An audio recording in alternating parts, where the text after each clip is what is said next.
your home for Kings talk and so much more. Live and local. Allen Stiles on Sactown Sports. Yes. We have made it to Friday. Allen Stiles, Sactown Sports, taking you up to 2 p.m. Kyle Ledbetter behind the glass for us, of course, as we get you ready, get you set for the weekend.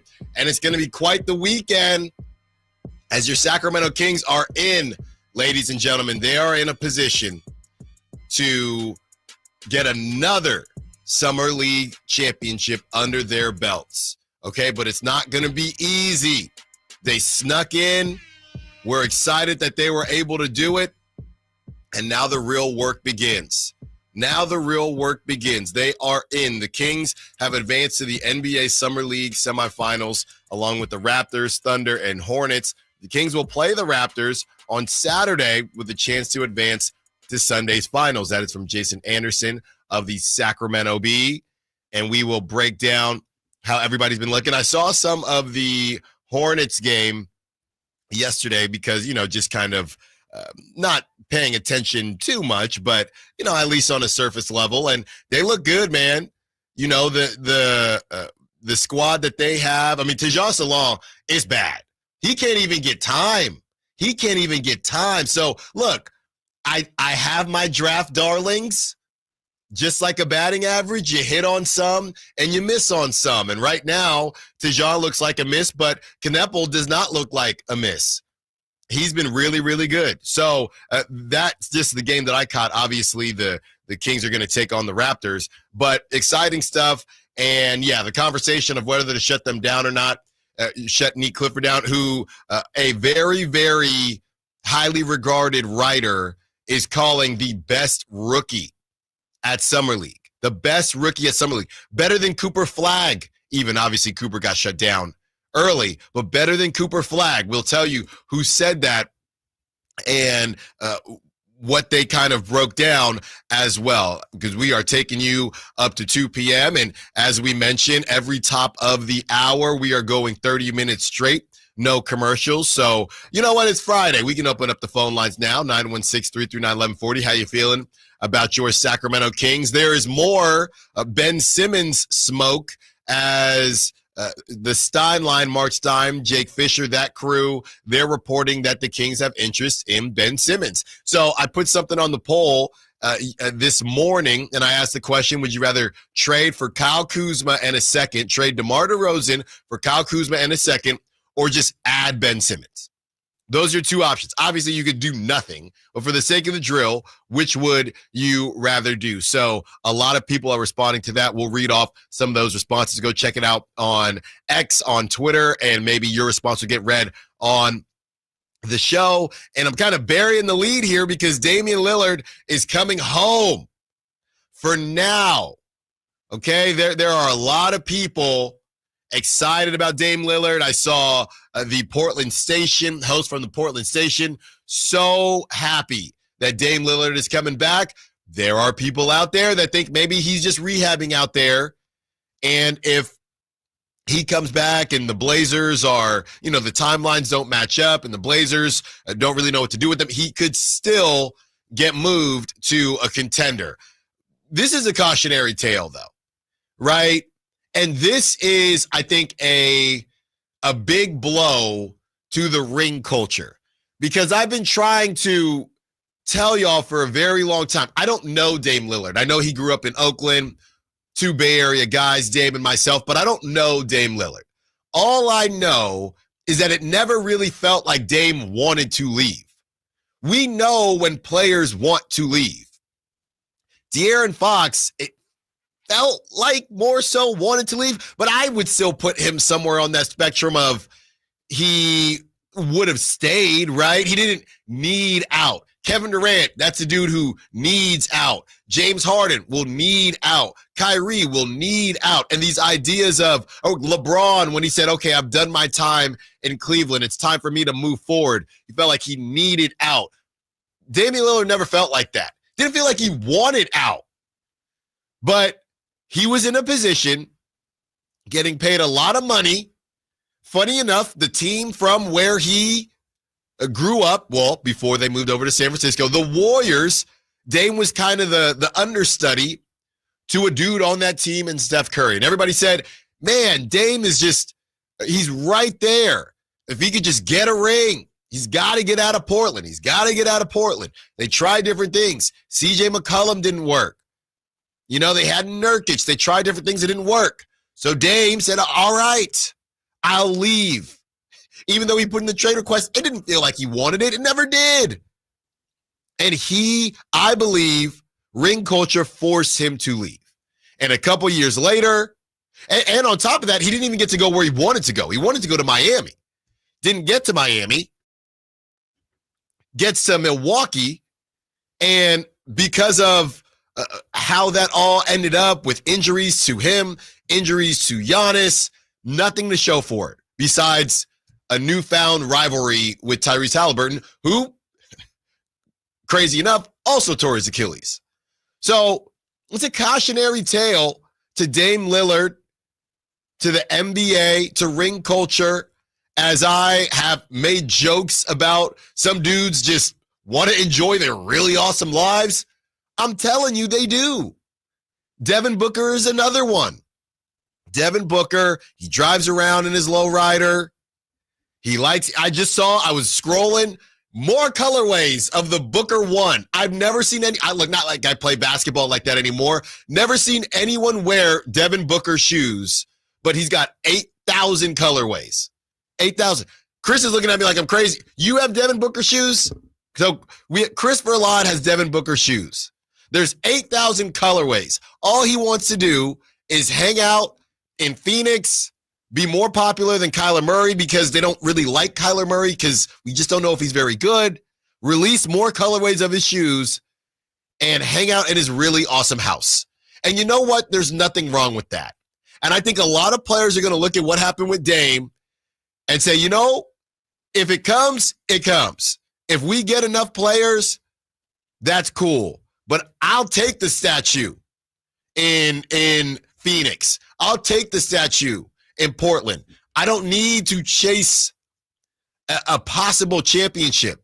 They didn't even get to a finals. Obviously, there was injuries, but you move out there, the way they did it, nets the Celtics Drew Holiday, and you got nothing to show for it. I know shortly after the trade, Dame got divorced, and he was going through a lot. He wasn't seeing his kids were, I think, still in Portland. These are human beings. Very, very, very, very, very, very rich human beings, but they're human beings. And I believe that people are going to look at what happened with Dame, people like Devin Booker, who, if they haven't already, and maybe flip it to where, you know what? I'm going to skip over what Dame did, and maybe when I'm 34, I'll make a decision. You know what? I'll do 2 years with a championship contender. I've made $1 trillion, and I'm Devin Booker, and the Miami Heat need a score. I'm 34, 35 years old. You know what? Let's do it. Let's do it. Nobody's got to move. Hey, to my kids, Devin Booker, I don't think has kids yet, but hey, to my kids, hey, stay in Phoenix. I'll be out here for a couple years, see if I can get one, and then I'll be back in Phoenix. That might become the new model. And I know people don't want to hear this because you spend your hard-earned money, but it's the reality. We talk about this money all the time, man. And it's a fun Friday. Don't get me wrong. We're giving away Monster Jam tickets again. But we talk about this money all the time. We are numb to it. Think about the amount of money these guys are making. Why on God's green earth would they care about what we think as far as their legacy? Russell Westbrook, possibly a future king. He saw a lot of backlash because he said, I am a champion. From where I grew up to where I am now, I might not have a ring, but I'm a champion. You had people like Stephen A saying, well, that's ridiculous. I mean, we talking about basketball. We're not talking about real life. Of course he's a champion, what he does for the community and things of that nature. But that's not what we're talking about right now. Because Russell Westbrook's right. And you don't want to hear it because you're not a millionaire in your car right now. Maybe you are. I'm not pocket watching. But most of us aren't millionaires. And we want to believe that they care. And I think a lot of them do care about a championship, about winning. What we're seeing and what we are going to see I believe, in the NBA as these numbers start to become crazier and crazier is when you fill out a job application and it tells you what do you care about the most? Growth, working remote, career, things like that. There's another line that they always say. Work-life balance.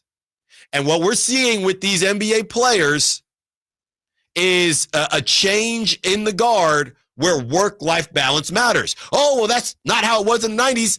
You damn Skippy, because they weren't getting paid $200 million. If they were getting paid $200 million, their work-life balance might be similar. But we're starting to see this is the reality. And honestly, I don't know how fans are going to react. A lot of people, when I was having some fun about Devin Booker and his extension, said, hey, we love that Devin, people from Phoenix and Arizona. Hey, we love Devin Booker's not leaving. He's our dude. So some fans are even feeling as if, look, man, the championship would be nice, but it's more important to us that Devin Booker is choosing to stay here, right? If that were De'Aaron Fox choosing to stay here. Look at how many people still bring up. Just yesterday we took a call. I believe it was Jacob. Just yesterday we took a call. Malik Monk took a pay cut to stay here. Now, it doesn't matter if it was just one team. He chose this city. So I think that fandom is going to move in a different direction. I think work-life balance with NBA players is going to move in a different direction. They are making so much money. And look, what the funny thing is, $10 million, I mean, I've never sniffed $10 million. I'm not going to lie to you. I'm not Kyle Draper. I've never sniffed $10 million. But now we are entering an even different stratosphere of money where you can MF me all day long on Twitter, and I truly, truly don't care. I don't care. So Dame Lillard going back to Portland, getting paid $70 million to rehab, by the way. Good for him. Get your money. This is, to me, a huge day in the reality of, man, the grass isn't always greener. And if they start really normalizing the ring culture thing, fans are going to have to react to that as well. Because this is what I've been telling you. This is why when people get, and I don't want the power to go off again, when people get on Vivek Ranadive, the same way, Kyle, was it the Brewers owner when he said, hey, is it my job to win a championship or is it my job to put out an entertaining product? There are going to be some awkward conversations. If your team is making money, if your team is putting butts in the seats and the revenue continues to move forward like the Kings are doing, Vivek probably felt like I can fire Monty McNair, I can fire Mike Brown, because yeah, we want to be better. But all we did during those couple years is double and triple our evaluation. Statista, we'll probably check that next week. Those numbers are probably out now. All we've done, even in our quote-unquote losing seasons, these last couple seasons, all we've done is up our revenue. Well, go ahead. And the other part of it is like you want to compete for a championship, right? Uh-huh. If we're just stripping all the nuance away, what do you need to win a championship? Quality players. That's right. Right?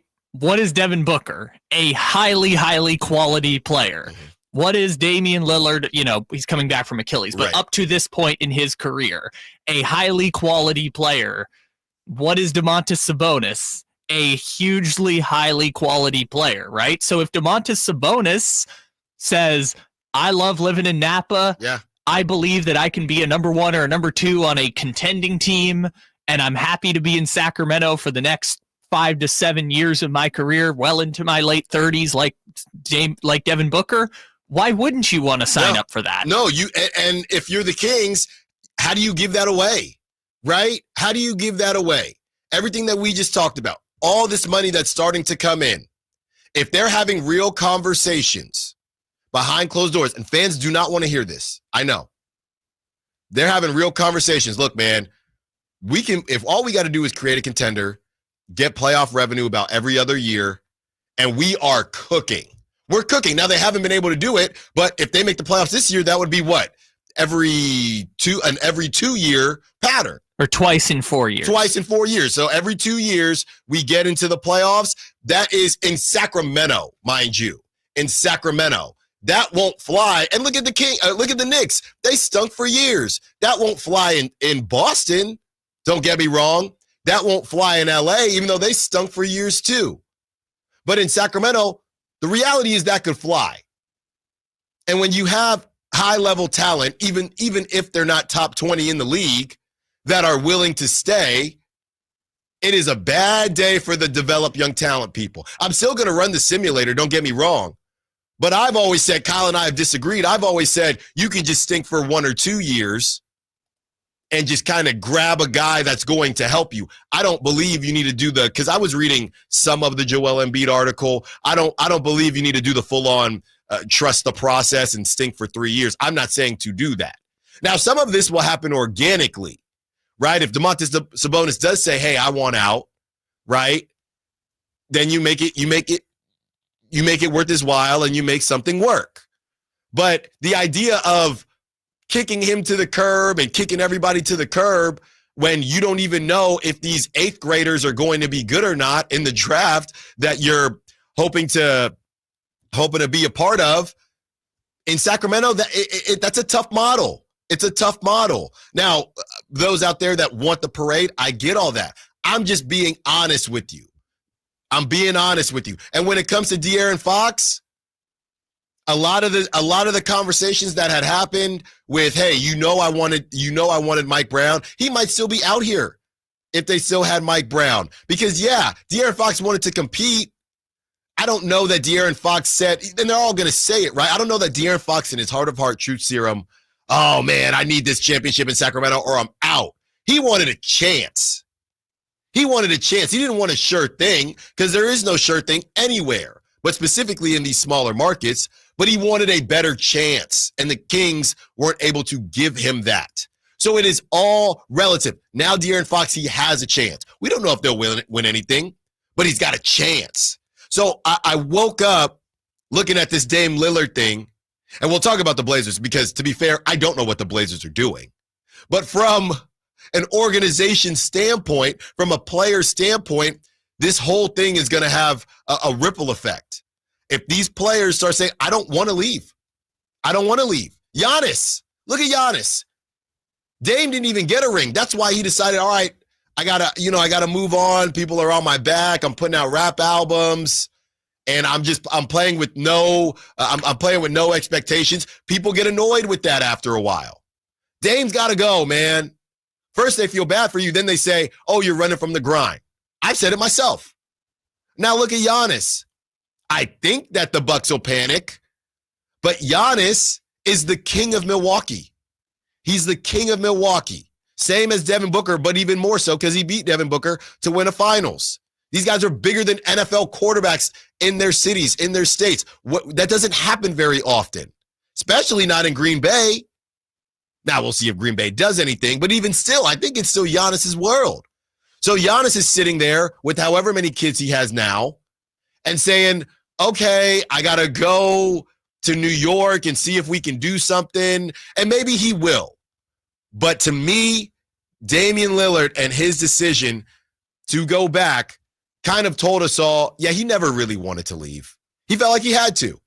And with LeBron, the narratives that LeBron's throwing out about ring culture, he's about to retire.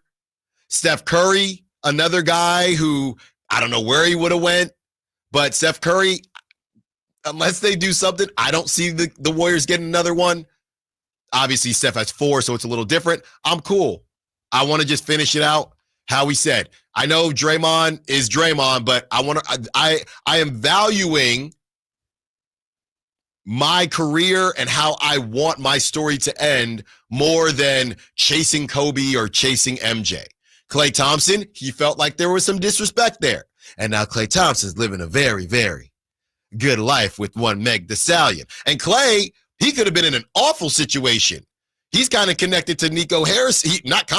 He's connected to Nico Harrison. Klay could have regretted that forever. Forever. Yeah. And he still might.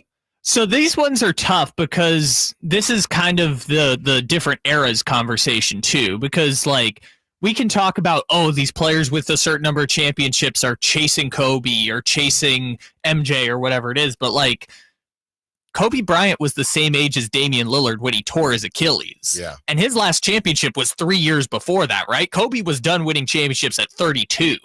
Like MJ was done winning championships at 35. Right. Steph is already 38. Clay, I think, is 36 or 37. LeBron James is into his 40s, and Kevin Durant is 38. Like, the fact these guys are even still in the conversation, even as a contending team, is remarkable at this point, especially in a world where the youngest team in NBA history to win a championship with dudes that don't know how to pop champagne are the ones who are defending the championship this year. Kevin Durant is another good example because I don't know that Kevin Durant has been running around to win championships. I think the dude is just a nomad. He doesn't have a family. I don't know when's the last time he dated someone years ago. So Kevin Durant, to me, I don't even know if Kevin Durant has been, after he left Golden State, I have no clue. Actually, I do know. He wasn't ring chasing.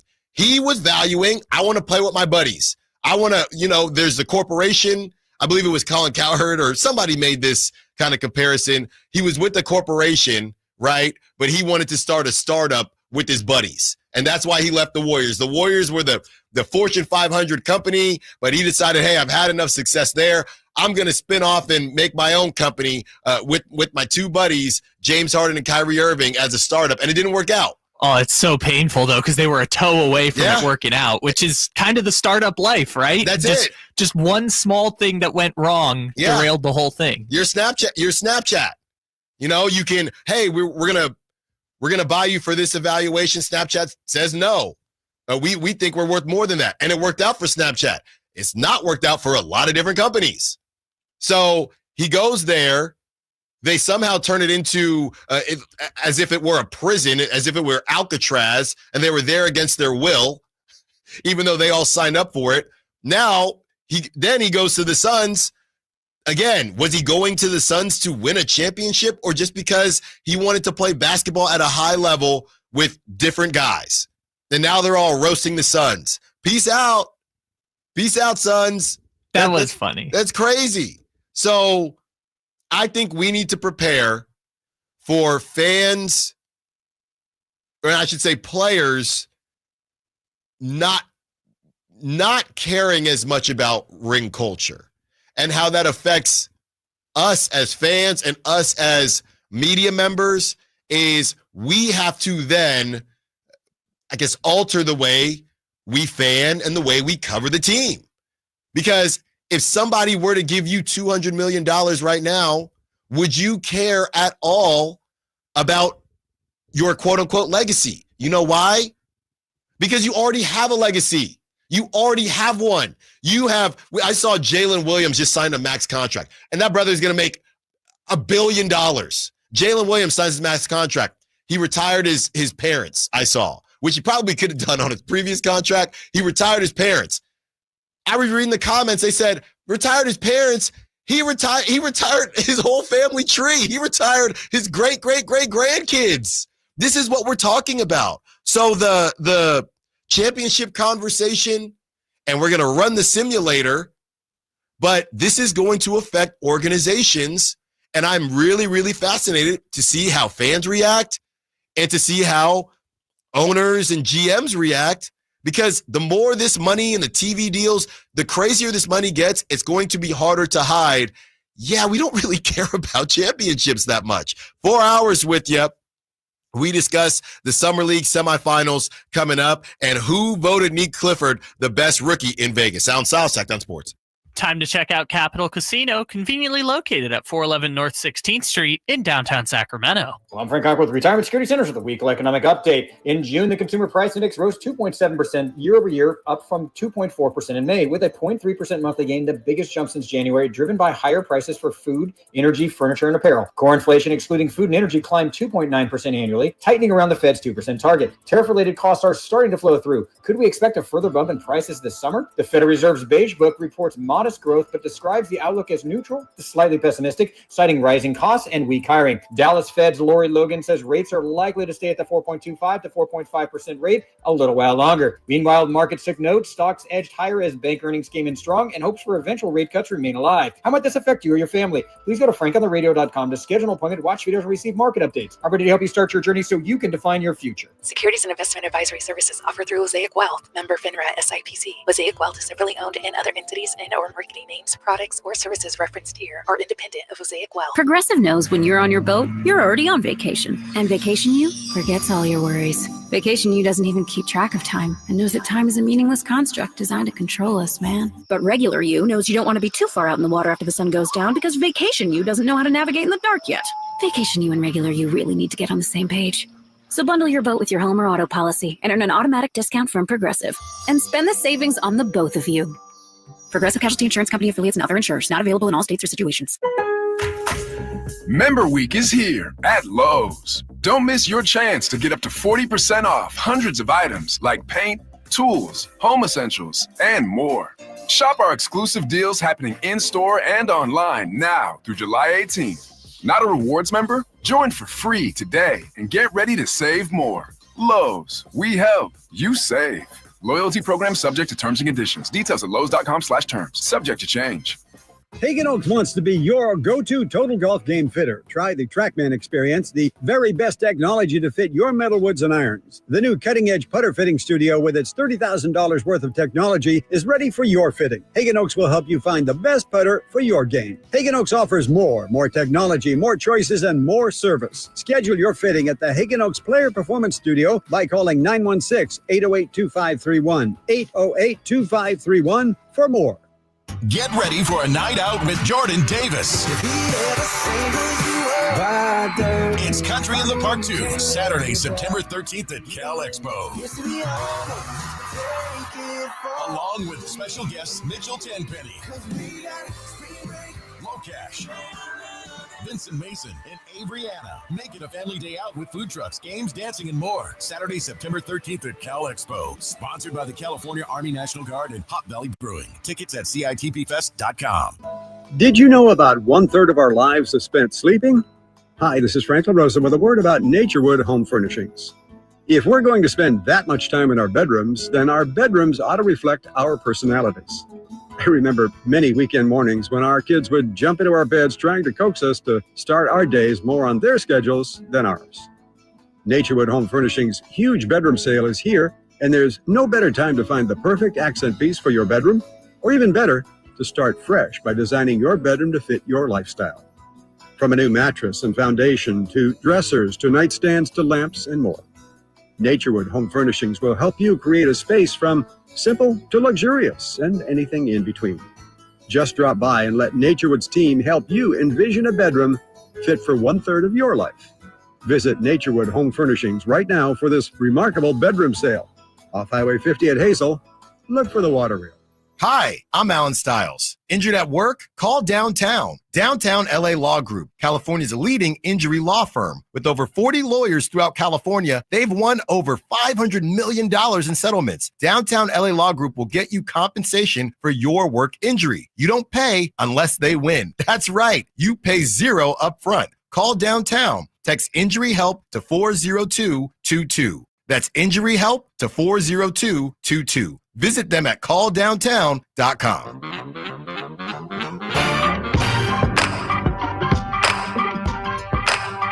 Allen Stiles You can join the show by texting 916-339-1140 on Sactown Sports. I remember when I showed Kyle this beat on a Throwback Thursday. Flashback Friday here. Yeah, Flashback Friday. There you go. 916 on the text line. Alter the way we fan. What are you talking about? I responded saying, if you don't understand, that's fine. I just explained it, but I'll be nice because it's Friday. The reality is we're gonna be talking about, it's already monopoly money, but we're gonna be talking about an amount of money that is going to make these players question how much they care about winning a championship. And that's not to say that they're not going to try as hard. I'm not saying that. I'm saying the player movement that we've seen, right? Teams that might have been able to acquire a certain star, a Devin Booker. Devin Booker in, I don't know, 02, maybe not even 02, maybe 2010, something like that. Maybe 05, whatever. Maybe he becomes available because, hey, the money is the money, and I'm gonna see what else I can do. I want to win. But now we're talking about so much money where if these guys are comfortable, they're just going to chill. And that's going to affect how organizations work. We've already seen it with certain coaches where, hey, we're just going to get we care about whether the players like the coach or not the most, because we're paying the players millions and millions and millions and millions and billions of dollars now. So altering the way you fan means, and I'm just, if I got to spell it out for you, not expecting a championship ever.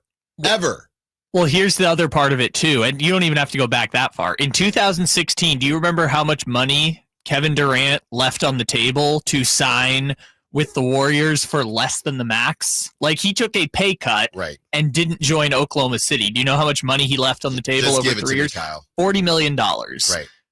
Do you know how much Luka Doncic lost because the Mavericks traded him to the Lakers against his will? Yeah. He lost out on over $100 million on just that one contract, right? Kevin Durant made that money back up later in his career. Luka just lost, just by the trade, $100 million. And the underlying point is the league and the collective bargaining has made it so that players are giving up way too much money. Players who are worth supermaxes have to give up way too much money in order for them to freely leave the teams they already play for. And it's disincentivizing people from leaving to join other teams unless they get traded, right? Dame got traded and still got his money kind of situation. Yeah, the far side of sports on the chat says, the more money you make, the more pressure you have to win. To me, I don't know. Not when it's guaranteed. In football, it is. Not when it's guaranteed money. You know, you just saw Devin Booker. Is there any more pressure on what he said? 262 mils, something like that. Maybe more than that. Is there any more pressure on Devin Booker? No. And I would say that situations matter. Nobody is expecting the Suns to do anything. Devin Booker is in a perfect situation right now. Perfect. Hey, he's literally Dame Lillard. For a new generation, he's Damian Lillard, which you've got a concerned face. Did someone? No. Okay. I was just saying. I think the adapting ring culture thing is something that I've been waiting for years. Like, thank God we're finally not pretending like sustained success is not equal to the number of championships you have. I think we kind of we hit the peak, right? I think Kevin Durant Warriors era basketball, while it was super entertaining and super fun, like, the league has now made it so that is never ever going to happen again, right? They've made it impossible for a player as good as Kevin Durant to join a team like the Golden State Warriors, and so now we have to adjust accordingly because they went through that era and it was hugely popular. But then the owners also decided we are never, ever, ever going to let that happen. And the players are like, fine by us. We didn't really like when Kevin Durant and Steph Curry and them were dominating the league. So now everyone has a chance. And if you're willing to stay with your original team, you're going to get paid a lot of money. And the underlying point to all of this is that these teams are willing to sacrifice winning to make money at nearly every turn, even the ones that are good organizations. Exactly. It's a business. It is a business. So that is basically the crux of it. This is a business, and championships can aid you in making money. Don't get me wrong, but it is not a necessity. It is not a necessity to make money if you own a team. You can't stink, but you don't have to win championships to make money. That's just the reality. And if push comes to shove, if you made these owners pick between winning championships and making money, a shockingly large percentage, I think, to the common fan, a shockingly large percentage would pick making money over winning a championship. Even the Celtics guy, who is kind of the example of like they were taking losses for years, they won a championship and he immediately got out of the basketball business. Yeah. I think more of these owners than you think would pick money over championships, even if it means wasting the prime of a Hall of Fame player like Devin Booker. 916-339-1140. The 209 says, just wanted to tell Allen, and they spelled my name correctly. Appreciate you. 209 says, just wanted to tell Allen that I love his show, and we need to stick with growing a team from our farm system. There's a lot of good players that will play in the G League. It's just that we need somebody that could help them take a step to the NBA. Don't know how you would do that, but I know it could be done. Yeah, well, the G League is good for, I would say, and, you know, the Fred VanVleets came from the G League. We get all that. But most of the time, and even the Fred VanVleets of the world, most of the time they're going to be fillers, if you will. I don't know, unless it's a situation like Devin Booker where he was a 13th pick, was injured, had to go to the G League. So it's kind of similar in that way, but not exactly the same. If we're talking about actual G League players versus I'm in the G League because of something, I'm not really, like if Nick Clifford ends up in the G League, something probably happened. So to your point, 209, I think it's less about the G League proper and more about just developing young talent.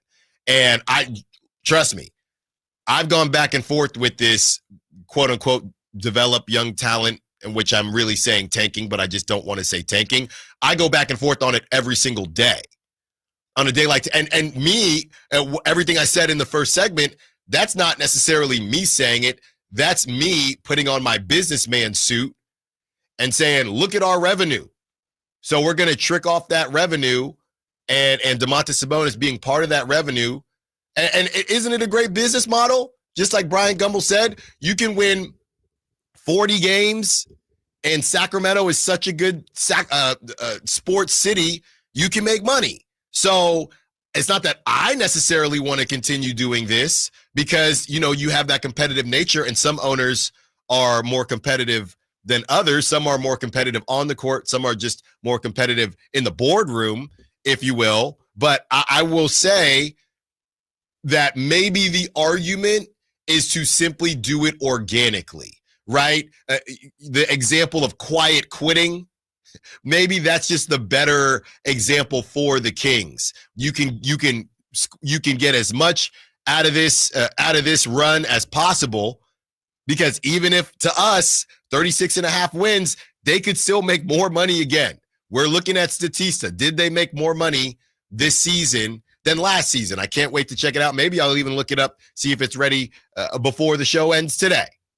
But you look at that and you say, we're just not going to force anything, right? We like Neek. We're just going to let things happen organically. Maybe that's what Scott Perry is doing. Look, we needed a point guard. We got a point guard. After that, we're going to ride this thing out. Domas, 3 more years, sure. We'll see what happens. DeMar, only 1 more guaranteed year. Then another, we can see what happens there. Levine, 2 more years. We're just going to see what happens. Now, I personally think, as I've been saying, that you might stymie some of your young players, but I could understand from a business perspective why you would just ride it out. And it's on you to decide if you want to support that product or not. I can't tell you whether to do that or not. But as far as the young players and developing them, I think that is the way to go. I think it's not even about, if you look at Portland, right, and Dame is out right now, but Portland with Drew Holiday, they brought in a veteran, but he's not going to take shots away from everyone. So it also matters the types of veterans that you have in. And right now the Kings have vets in that need shots. So that's the kind of push-pull there. When we return, we have who voted Nick Clifford best rookie in Vegas and what they're going to have to do to get to the championship on Sunday. Allen Stiles, Sactown Sports. This is the story of the one. As a safety manager at a manufacturing plant, he does everything he can to keep his coworkers safe. From finding ways to reduce risks to keeping safety supplies in stock. And for that, he relies on Grainger. Grainger offers a broad range of quality products and next-day delivery, so he can always play it safe. Call 1-800-GRAINGER, click Grainger.com, or just stop by. Grainger, for the ones who get it done. When you're hiring, have you ever felt like you're missing out on meeting great candidates? Well, they're not hard to find when you go to ZipRecruiter. ZipRecruiter helps 10 million people with their job search every day. People who are actively looking for jobs like yours. So it's easy to find the right person fast. 4 out of 5 employers who post on ZipRecruiter get a quality candidate within the first day. Try ZipRecruiter for free at ZipRecruiter.com/free. That's ZipRecruiter.com/free. Member Week is here at Lowe's. Don't miss your chance to get up to 40% off hundreds of items like paint, tools, home essentials, and more. Shop our exclusive deals happening in-store and online now through July 18th. Not a rewards member? Join for free today and get ready to save more. Lowe's, we help, you save. Loyalty program subject to terms and conditions. Details at lowes.com/terms. Subject to change. Carmichael Dave here for my friends at American Energy Heating and Air. Yes, I always tell you they are a family-owned operation, been in business since 81, A-plus Better Business Bureau, but it is hot. We are in those Sacramento hot months. I want to focus on them being your second opinion partner. What does that mean? Maybe you've got somebody you're working with or you've worked with in the past in the HVAC world. Guess what? They want to give you a second opinion. How much does it cost? Nothing. You call them up and say, hey, can I get a second opinion on this deal? They come out and they either say, wow, that's a great deal, you should feel better about that. Or they say, we can beat that price. And usually they're going to beat it by a lot. Guess what? You just saved money and it didn't cost you anything to find out. It's a no-lose situation. Go with a trusted company. American Energy, 916-520-9990. That's 916-520-9990 or AmericanEnergyAir.com. Jingle Singers, take it away. Call 916-520-9990 now. This very minute at the Hagen Oaks Driving Range, you'll find fun gaming on all 52 Top Tracer screens where golfers and newbies enjoy the fun together. Compete against friends at the Hagen Oaks Driving Range or play 9 holes on the McKenzie putting course. Enjoy the summer-long free concert schedule and visit the Hangout Eats and Drinks for wood-fired pizzas, burgers, ice cream, and more. Or relax with a beverage. It's happening all summer long at the Hagen Oaks Driving Range, nightly until midnight, Fulton Avenue at Business 80. Power Business Technology is proud to be a 100% independent, locally owned and managed Toshiba copier dealer. Local ownership cuts out the red tape, allowing ourselves to never be too busy to personally answer the call when our clients need us. Recognized for excellence in service execution, training, and customer service, we're proud to be named a Toshiba ProMasters Elite Dealer since 2021. Contact us today for all of your business printing needs at 844-POWER-BZ. That's 844-769-3729. Or visit us at powercopiers.com. This summer, the heat keeps coming on the Sactown Sports Live events calendar. Kicking off when Third Eye Blind and Neon Trees light up the stage on July 25th at the venue at Thunder Valley. Then head up to the lake for not 1, but 2 nights with Old Dominion, August 1st and 2nd at the Lake Tahoe Amphitheater at Caesars Republic. And come right back up August 17th for Glass Animals. On August 21st, flash back to your favorite decade with Lost 80s Rewind featuring Flock of Seagulls at Thunder Valley Resort and Casino. Then get weird with the one and only Weird Al Yankovic live at the Lake Tahoe Amphitheater at Caesars Republic on August 24th. On August 29th, Japanese Breakfast takes the stage at the all-new Channel 24 music venue in downtown Sacramento. And don't miss the legendary Darius Rucker bringing the country heat to the Lake Tahoe Amphitheater at Caesars Republic on September 13th. For tickets and more details, keep it right here on Sactown Sports or visit sactownsports.com. At Kids Care Dental and Orthodontics, we're all about summer smiles. During July, we're having our Summer Smiles special with $300 off braces or Invisalign with no money down if you start treatment in July. And you'll have a chance to win Legoland tickets. Go to kidscaredental.com for more information.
live on the water, but there are houses on the water. But we walk to the park, and you see what's going on. Now there's fish in the water. There are fish in the water, and it says it's specific type of habitat, right? No fishing. This is the second or third time now I've seen people fishing in there. And yesterday we're at the park. This dude is casting and fishing, Kyle, right next to the no fishing sign. I have the video. I will show you during the next break. And I was just flabbergasted. And look, man, we have a funny video from the rookies that just got drafted. At what age are you an unk? All right. I am heavily in my unk era. Okay. I thought you weren't going to be an unk until next year. This video I'm very unk. I'm very unk. And I felt like I should snitch on him because it's not right. And I taking the video. I don't know what I'm going to do with the video. I posted it on my Instagram, on my personal. But I'm taking the video. I'm pretending like I'm videoing Baby Styles, and I creep up, and he caught me. He catches me. So just like out of a movie, I drop the phone back down, and I say to Baby Styles, "Say cheese, say cheese." And I have the video, and on the video, you can see him look at me. And right after I stop recording, he caught a fish. Oh, he didn't come up to you? He just turned his head around. He just turned he was scared. I think he was scared of who I was. Hey, what's this guy? Not scared of me, but I'm doing something at some level of illegal, and I need everybody's help. Right next to the no fishing sign. Right next to it. I need everybody's help. Text line 916-339-1140 on the chat, YouTube as well. Should I snitch on this guy? He is fishing in an area right next to a sign that says no fishing. I have the video. You can tell he's looking around all skittish. He also turned his head, so you have his face. I have the face. Should I snitch on this guy? Because it's ridiculous. I mean, you've already posted it to social media. Only my personal, though. Oh, okay. Only my personal. I don't know. Who are you going to send it to that would be snitching? I'm sending it to HOA. I'm sending it to somebody. Oh, okay. If I were to do that. Because I have multiple videos. I've just never done anything with them. While I am of the opinion that snitching is highly underrated at times. Crazy statement, but okay. While I do stand on this opinion, I kind of feel like it's a no harm, no foul situation. To who? Not the fish. I mean, don't take your ass to the actual lake. I guess what's tough is that, like, if it were a protected body of water, yes, I would understand. But this is a man-made lake where there probably shouldn't be. It's a habitat. It's a habitat. It says no fishing. If it says no fishing, don't fish there. Sure. I get that. Kyle, he's casting. I mean, he's legitimately fishing. And everyone, it could have been a TV show. It was almost a social experiment. Is anybody going to say anything to this guy? What would you do? What would you do? That show that always comes on after Shark Tank? Yeah. What would you do? Let me see here. 916. No. Everyone in Natomas does that. We did it 20 years ago in Westlake all the time. Sorry, brother. 209. Karen move. Y'all don't care about what animals do you care? You don't care about the fish? 916. The same thing goes for any park where it says dogs need to be leashed. Always dogs unleashed. I hate that too. But that's not costing someone their life. The fish, man. The fish. I don't know. I can't believe nobody is with me on this. Yeah. You follow the rules. I don't know. I mean, I did sneak into that NBA party, but that was a misunderstanding. That wasn't sneaking it. Why do you keep calling it sneaking in? Because it sounds cooler. But then you're making it sound like you did something wrong. It sounds cooler, though. I bend the rules. What do you think this guy was doing? No, that's legitimately, no, that's not bending. He says no fishing. He had credentials. So he's breaking the rules. He is breaking the rules. He's not bending the rules. No, there's no in between. Either you're fishing or not fishing. We had some gray area. I had credentials, but we, didn't make it to the list. You're saying this guy doesn't really have an alibi? No, there's zero. Just caught red-handed? There's zero. 916 says send it to the fish and game. It's not okay. He probably doesn't even have a fishing license either, which those of us that fish have to legally. I have my fishing license. I haven't caught anything, but I have it. Someone in the Sac chat is saying, wait, you're not supposed to fish in those lakes. Whoops. Right next to the sign. That honestly, if it wasn't right next to the sign, it probably would have annoyed me less. It just really gets on your nerve that it's right next to the sign. 925 says, figures you went to De La Salle. You damn right. I got values. Okay? We are men of faith and men of fish. And we don't want to see the fish dead, man. Wait, hold on. You don't know that the fish died. He could have caught and released. All I know is he caught his fish and then he just dipped down. I think he packed that thing up, grabbed some lemon pepper, and got up out of there, man. I'm not going to lie. If I'm catching a fish in the man-made lake, you're not paying me to eat that fish. That's what I'm saying. But there was the last time I saw somebody doing it, I'm not making a joke, but it looked like he may have needed that fish. Okay? He made it. This dude, it was just casual. He was probably posting it to his Instagram. Great catch today. In the toe. In the toe. This is not the ocean. Like, this is ridiculous. Look, there's plenty of places you can go fish outside of the man-made lake in Natomas, but it's ridiculous. I feel like 916. That guy obviously has more stones than you. He's fishing right next to the sign, and you won't say bleep to him directly. That's a crazy takeaway, 916. Seek help. I'm going to be honest. Seek help on that one. Walking around with your daughter, what are you supposed to do? Walk up to the guy and say, hey, don't do that. Yeah, is this a dare? Hey, I'm going to break the rules, but it's on you to tell me to stop. What? No. Now I am going to report him because that 916. Was it you, 916? Tell me, damn it. Was it you? Ridiculous, man. I feel like it was the 9. You clearly fish illegally, 916, and now I'm reporting this guy. I think there's multiple people in the chat that are learning for the first time you're not supposed to fish in those lakes. Can you not read? Can you not read? At least maybe they're not doing it right next to the sign. I feel like he's fine.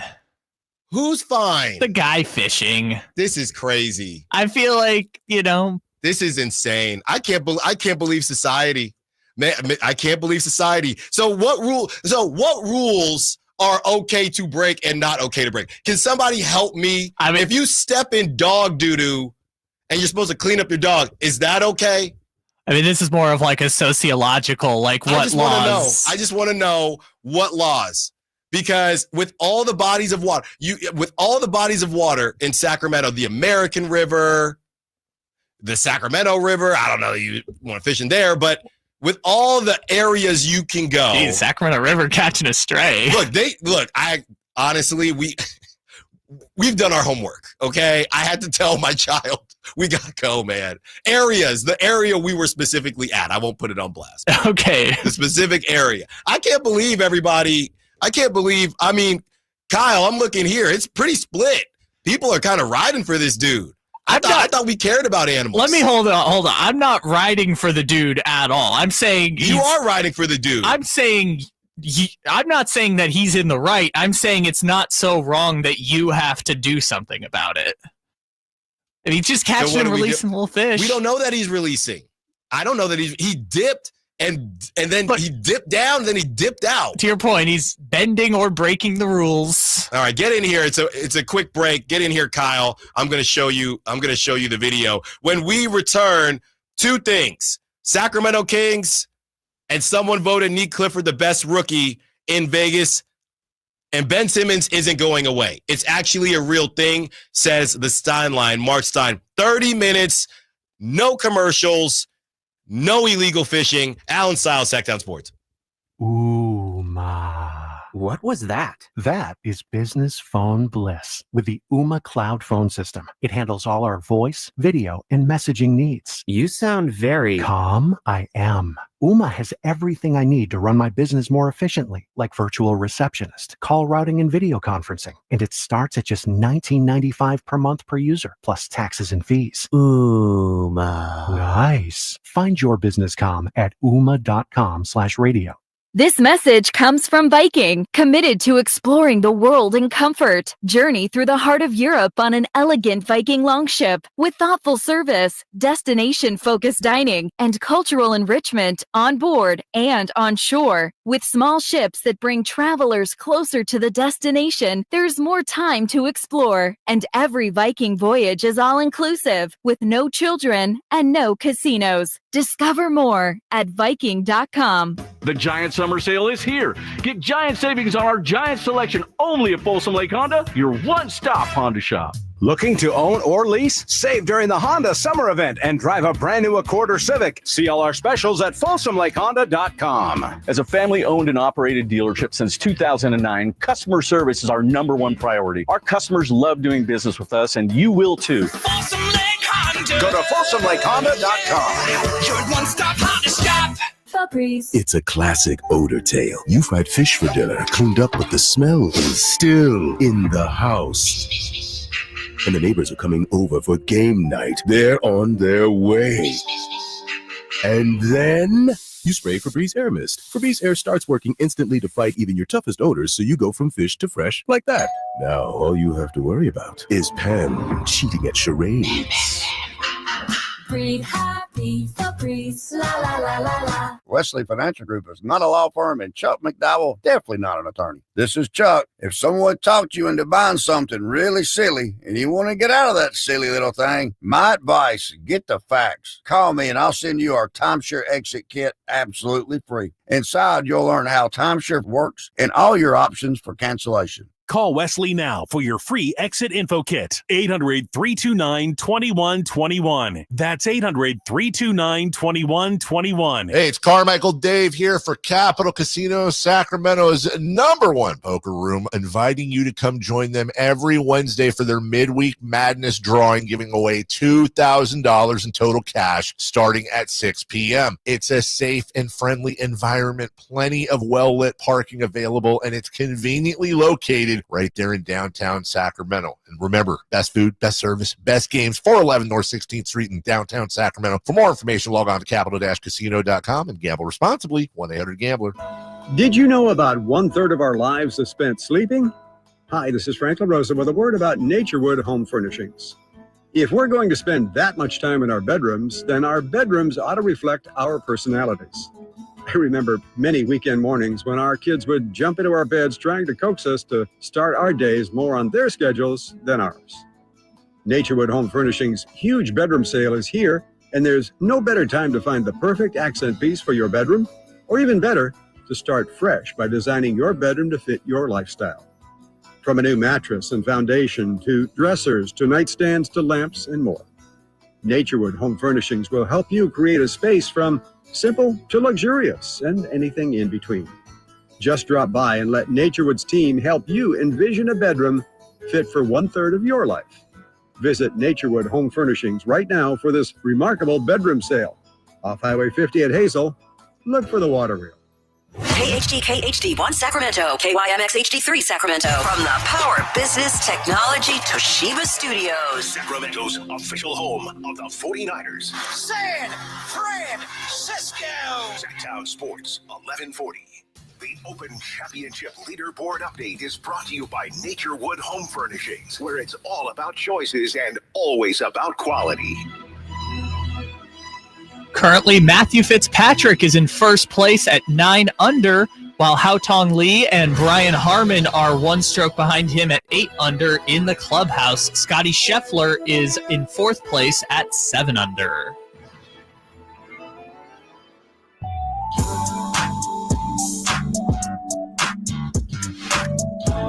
Your home for Kings Talk and so much more. Live and local. Allen Stiles on Sactown Sports. 1 hour down, 1 to go. We're having some fun on this Friday. Shout out to the fish, man. Fish Friday. Fish Fry Friday for that guy who was fishing illegally. 916 says those fish are often for mosquito control, etc. I sent Kyle the video. He's trying to get it up on the YouTube for everybody watching on YouTube. And we're going to have some fun with that. We got 3 hours left and a lot to break down as far as the Nick Clifford situation, whether or not you'd shut him down, and also the reality that Ben Simmons and this thing, it's got legs. Okay, it really does have legs. But I wanted to start here because I've been teasing it for a while. Then we got on to fish talk. Nick Clifford voted best rookie in Vegas, and he was voted best rookie in Vegas by Kevin Pelton of ESPN. Kevin Pelton has Liam McNeely, number 3, Cooper Flagg, number 2, and Nick Clifford, number 1. And here's the breakdown. The 23-year-old Clifford was among the most polished rookies in this year's class after 5 years of college experience, averaging 18.5 points, 6.5 rebounds, and 5 assists in Vegas. Given how much of Clifford's breakout as an upperclassman was related to shooting, it's encouraging to see him go 9 of 17 from the NBA three-point line. It's not realistic to keep that up, but his savvy playmaking will be a strength so long as opponents respect his jumper. So Pelton has him number 1. And to the conversations that we've been having about developing young talent and having to do that or being able to do that without using the T word as in tanking, the other side of this is, hey, we are a team that is going to draft well, is going to develop well, and is going to execute well. And we joke all the time about how culture, the term culture, is overused, but it does feel as if we are seeing a culture being built here in Sacramento. And speaking of, Brenden Nunes sat down with Scott Perry in an exclusive, and we're going to play that for you at 12 o'clock. So it is outstanding stuff by Brenden. He did a great job, and Scott Perry's always great. So at 12 o'clock, we will have that sit down for you, about 15 minutes, so you won't miss anything as far as what Scott Perry, and I'll read off, Brenden kind of highlighted what he wanted to talk about in that conversation with Scott Perry. So we will play that for you at 12 o'clock. But this is part of the conversation when it comes to building a culture and having people in the building that understand what the process is, that understand what is expected of them. And Scott Perry can't do anything about who's already on his team. But if everybody understands what you're attempting to do, is it crazy to feel? Now, I don't know about DeMar DeRozan because, yeah, he's 35, 36 years old. But is it crazy to think that maybe Zach LaVine buys in? He loves being out here. He loves Doug. That maybe Zach LaVine is a little bit better defensively. He's not gonna be Alex Caruso, but a little bit better defensively. Is it crazy to think that Malik Monk might become a little bit better defensively? Is it crazy to think that Domantas Sabonis might become a little bit better defensively as they understand, hey, this is the culture now, right? And Domantas Sabonis, I don't think there are some players, James Harden and Luka. There are some players that the conversation is whether or not there's effort. I don't think it's an effort thing with Domantas Sabonis. I just think it's a makeup thing. Some people are just made up better for defense, right? Lengthy, the way that they read an offensive player, their jumping ability. Some people, their lateral movement, lateral quickness. Some players are just better equipped to be elite at defense. Domantas Sabonis is not one of those people, but he can still do enough and continue to improve so that the Kings have somebody that they can trust in and eventually add an actual rim protector and go from there. Look at Maxime Reynaud. We know that he came out and said, yeah, Stanford didn't want me blocking shots because I couldn't get in foul trouble. He comes out here. He has been in foul trouble. He's also walked away with a couple blocks, a couple in a single game. So if you build a culture, you can start to see how players either get with it or get lost. If they don't want to do it, and that's what Scott Perry said, if you don't want to do it, then don't be a part of it. And let's have that conversation. But we see this all the time when these teams have identity. Somebody wanted to joke about me going to De La Salle because I was being a choir boy, snitching on and somebody said, hey, you can report it and just ask for enforcement, not punishment. So soft snitching. We're not trying to get anybody fined here, but soft snitching. But somebody joked, went to De La Salle. Yeah, De La Salle, basketball, football. It's a little tougher in baseball to, have a specific identity because everybody's at the plate doing different things. But football had an identity. You either get with it or get lost. Basketball had an identity.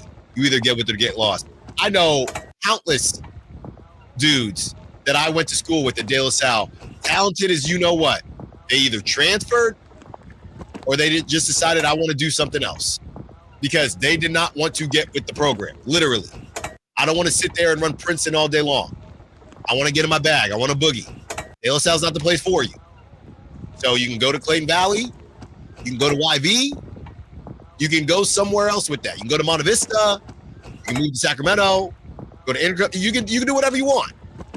And I don't know what offenses those teams are running, but De La Salle is one band, one sound. You don't like it? Get out the band.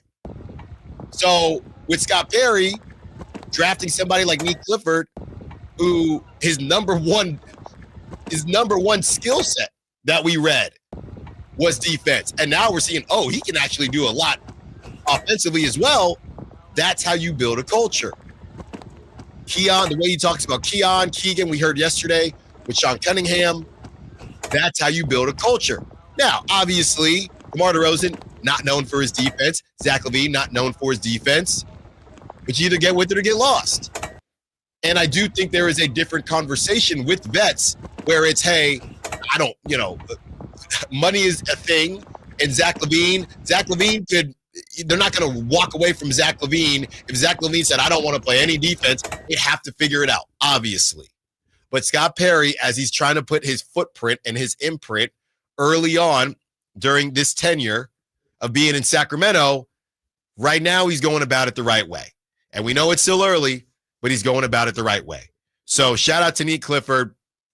Really, really excited to watch him flourish and grow throughout the season. I know we'll have conversations about redundancy. I know we'll have conversations about playing time and is he being held back based on the roster construction, things like that. And hopefully we're having the same conversation. It's not going to happen with Maxime right now because they're looking for dudes that big. They're looking for stretches and centers and things like that. So if Maxime balls out, he will not have a problem with playing time. He might be able to beat out Dario Saric right now. So I don't think Maxime will have that issue in the same way. He's not a finished product by any means, but he's not going to have the same issue that Nick Clifford is going to have trying to find playing time. So that's Scott Perry, kind of in a nutshell, bringing in guys that he believes. Maxime Renaud isn't defense first, but he's willing to work. Everything we've read, he's in the gym. He's the first one in the gym. I know there are these cliches, but first one in the gym all day, very vocal defensively, recognizes he needs to be better defensively. That's what he said during that interview. That's how you build a winner. And obviously it's harder in the NBA. It's not as simple as high school. Don't get me wrong, but the culture still matters. And I believe that we could see even DeMar DeRozan, just a little bit more effort on defense all the way around. And offensively, hey, we have more weapons. Nick Clifford is a weapon that we can use. Maxime Renaud is a weapon that we can use. You know, we don't have to, DeMar, you don't have to be 20th in field goal attempts. We actually don't really want you to. Zach LaVine being 26th, we're probably okay with that, paying you $50 million. But you move the ball around, you keep the defense on their heels, and you defend at a high level. So shout out to Nick Clifford and shout out to ESPN, man. I mean, I feel like maybe to go Charlie Brown here, which Kyle has probably never heard of, but, you know, the cloud that just would follow that kid around, it feels like getting Monty McNair out of there. And Monty McNair has a job in LA, so we're happy for him. But it feels like this is the type of stuff that Vivek was hoping for, where when you're liked, things tend to go well for you, and people will give you the benefit of the doubt. I have no clue and people were happy about the Devin Carter signing too. Don't get me wrong, and then he didn't play Summer League, so we'll kind of never know. But I don't know if the Kevin Peltons, I don't know if all these people are gushing over these Kings picks, same picks if Monty McNair and Wes Wilcox did it, because it was just all dark and gloomy by the time they left. It's not really their fault, right? You let the Athletic tell it. There's a lot going on there, but it feels like everybody is noticing the reset in Sacramento, even though, and it's almost as if there's two conversations. Scott Perry isn't really being put in the same conversations with the current roster. Everyone is saying, well, since Scott Perry got there, he's drafted and he got them a point guard. There's nothing he can do about the dudes on the team that we all believe don't make any sense. But we like Scott Perry, so we're kind of giving him the benefit of the doubt there, where obviously because the previous front office did create this team, I don't think they're getting anybody's benefit of the doubt because they made it. That's pretty much it. So while I agree with your point, and it is very well detailed, I would also like to add that the video of the guy fishing in front of the no fishing sign has been running next to you the entire time on the YouTube. So if this gets clipped for YouTube, it's just going to be you making this nuanced point with the guy fishing in front of the no fishing sign sitting next to you. Second of all, I do think your point is correct with the Monty McNair of it all, only because if they had brought them back at this stage and made similar types of trades, I think the sentiment would have been like, this is a lame duck season anyways for this front office and potentially this coaching staff, because we said the same thing when they hired Doug. Would Doug get multiple years at this? If they don't succeed, would they just let Scott Perry bring in the coach and make the big transactions and let him put his actual imprint on the roster? So I think to your point, you are correct about who is making the decisions affects the general perception of how the moves are made. Yeah, and a lot of people. A couple more minutes, we can take the video down, Kyle. But a couple quick changes when it comes to the front office, and you get viewed a little bit differently. Now, I don't know how that will work once the season starts, but Scott Perry might still get a mulligan. He might still get put in a situation where people say, well, Scott Perry didn't really create this team. All he could do, what else was he supposed to do? DeMar had no market. Malik didn't have a crazy market, and you don't really want to move off of Malik. You can't move off of Domantas Sabonis. He's arguably your best player. Zach LaVine is a bad contract. He's in the realm now where I don't know how many NBA talking heads are going to say if they win 30, they could win 34 games, right? They could win 34 games. I don't know how many people are going to say, man, Scott Perry, rough first season for him, because what was he supposed to do? If Nick Clifford, Dennis Schroeder, and Maxime Reynaud play well, they could win 34 games and people would say Scott Perry did a great job. He can't control who is already on the squad. And maybe you get something, a little leap from Keegan, something like that. They could win 34 games. And I'm not saying ownership would be happy, but I think the NBA world would say he brought in draft picks. They played well. Dennis Schroeder, he's a point guard. He did what he was supposed to do, but that team was just not supposed to be very good. Or he exceeds expectations, which he is convincing me that he will do each and every day. And he looks like a genius. It's kind of a perfect spot. It's kind of a perfect spot for Scott Perry in the first season. He's either going to look like a genius or they're going to say, well, what was he supposed to do with this collection of players? He couldn't move anybody. Well, this is kind of the process versus results kind of situation, right? If you believe in the process, then results will come with it. But how much of an imprint has Scott Perry really put on this roster so far? You bring in a backup point guard. You have a rookie first rounder who I think we all agree at best will be in the Jake LaRavia role at first. And Maxime Reynaud, who, most people say it should have been a first round pick or was a first round talent who fell to the first round, which means maybe he'll get a chance to be an impact player, but again, is going to be backing up the best player on the team and one of the best players in the league if he gets minutes over Drew Eubanks. So these are smaller peripheral moves, but what is most interesting is that the 6 best players from last, remember we were talking about the core 6 and 4 of them were shooting guards.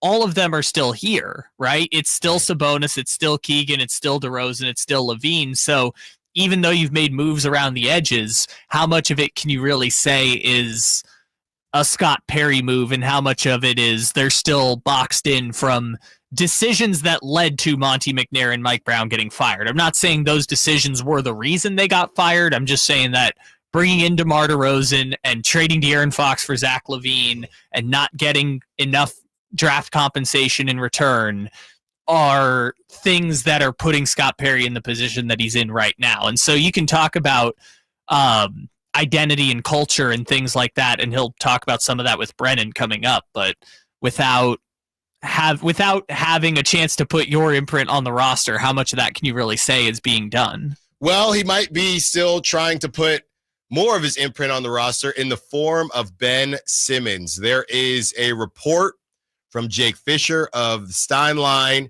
and the Ben Simmons thing is real.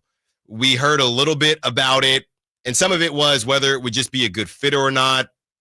Now it's turning into this is a real thing, along with the other guards that the Kings are interested in. So here is the quote. "We are still anticipating the Kings to be bringing in another veteran guard, and Ben Simmons is on that list of potential targets, in addition to Russell Westbrook and Malcolm Brogdon." That's from Jake Fisher. I would say this, based on that breakdown that we brought up a couple days ago with Russell Westbrook, I don't think a lot of people realize he was playing 27.9 minutes a game in Denver. I didn't realize he was playing 27.9 minutes a game in Denver. Ben Simmons was playing 16, I believe, with the Clippers. It's not to say I don't like Russell Westbrook more than Ben Simmons, because I like Russell Westbrook more than Ben Simmons, and I'm only having this conversation because clearly the Kings are fixated on bringing in another point guard based on the level of drama, based on the type of culture. It's funny. I think that Russell Westbrook fits the culture in Sacramento better than Ben Simmons, but if Russell Westbrook doesn't get what he wants, I think he could destroy that culture more so than Ben Simmons. He just might not play, right? It's a low risk, decent reward with Ben Simmons. He's not going to argue with you because he doesn't care, and I don't know how much he likes basketball. He's just not going to play. But Russell Westbrook, is he willing to chop 10 minutes off of his average minutes per game? I don't know that. I don't know. Look at that. You've come around to my point. What do you mean your point? Well, why I said Ben Simmons over Russell Westbrook, sort of facetiously, I think it's kind of a split either way for me, was he's fitting the role, right? The role is 10 minutes a game, 12 minutes a game, spot starts if they really have to. The role that they are looking for better suits where Ben Simmons is at this stage of his career than Russell Westbrook. But I'll say this. I also don't know what that role is. I am assuming based on the minutes that Dennis Schroeder played last season and how they spoke about Dennis Schroeder at the intro presser, I'm assuming that there are not going to be enough minutes to go around.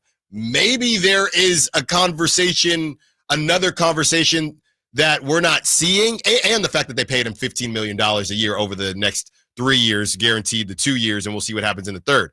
To me, that's me and that's you reading the tea leaves. Maybe there are different conversations.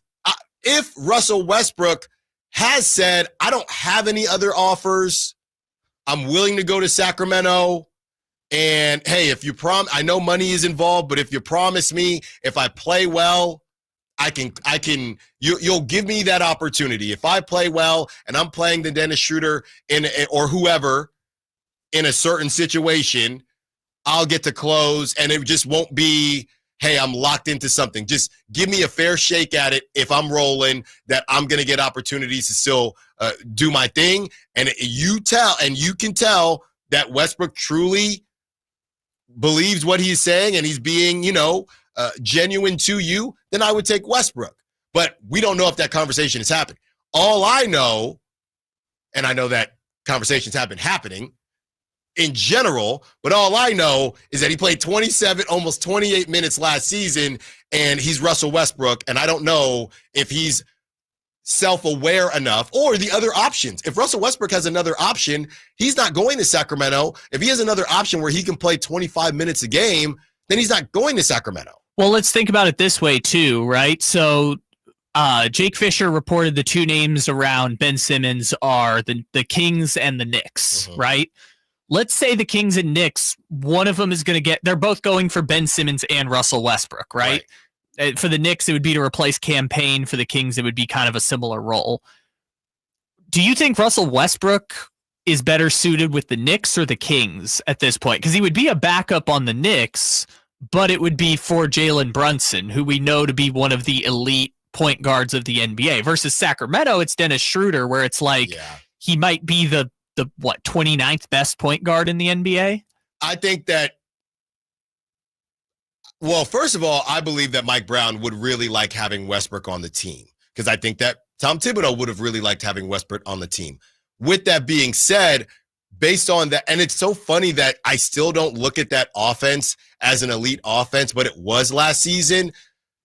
With that being said, I just think that the minutes, and I know it's not all about shooting, but I fear that those non-Brunson minutes could get rough. I think they could play together, but Russell Westbrook just straight up being the backup when Brunson is taking a rest, who, I don't know, Mike likes to play guys too, so I don't even know how many minutes are available for Russell Westbrook in New York, but I think it would work because everybody needs a dog like Westbrook, but it's more about, is he willing to, and I hate to put it this way, is he willing to just be self-aware and know, hey, you actually weren't, you getting 27 minutes a game got people fired. You weren't really supposed to get 27 minutes a game. Yeah, and it was weird because they were doing really great when it was Westbrook, Jamal Murray, Aaron Gordon, and Jokic playing together. Right. And then they looked up and they were like, oh, wait a minute, we're better if Christian Brown is on the floor. We're better with that than Westbrook being at the alongside Jamal Murray, and they were absolutely correct, right? They needed a spray shooter for Jokic, who was going to be doing a lot of the primary ball handling. That's fine.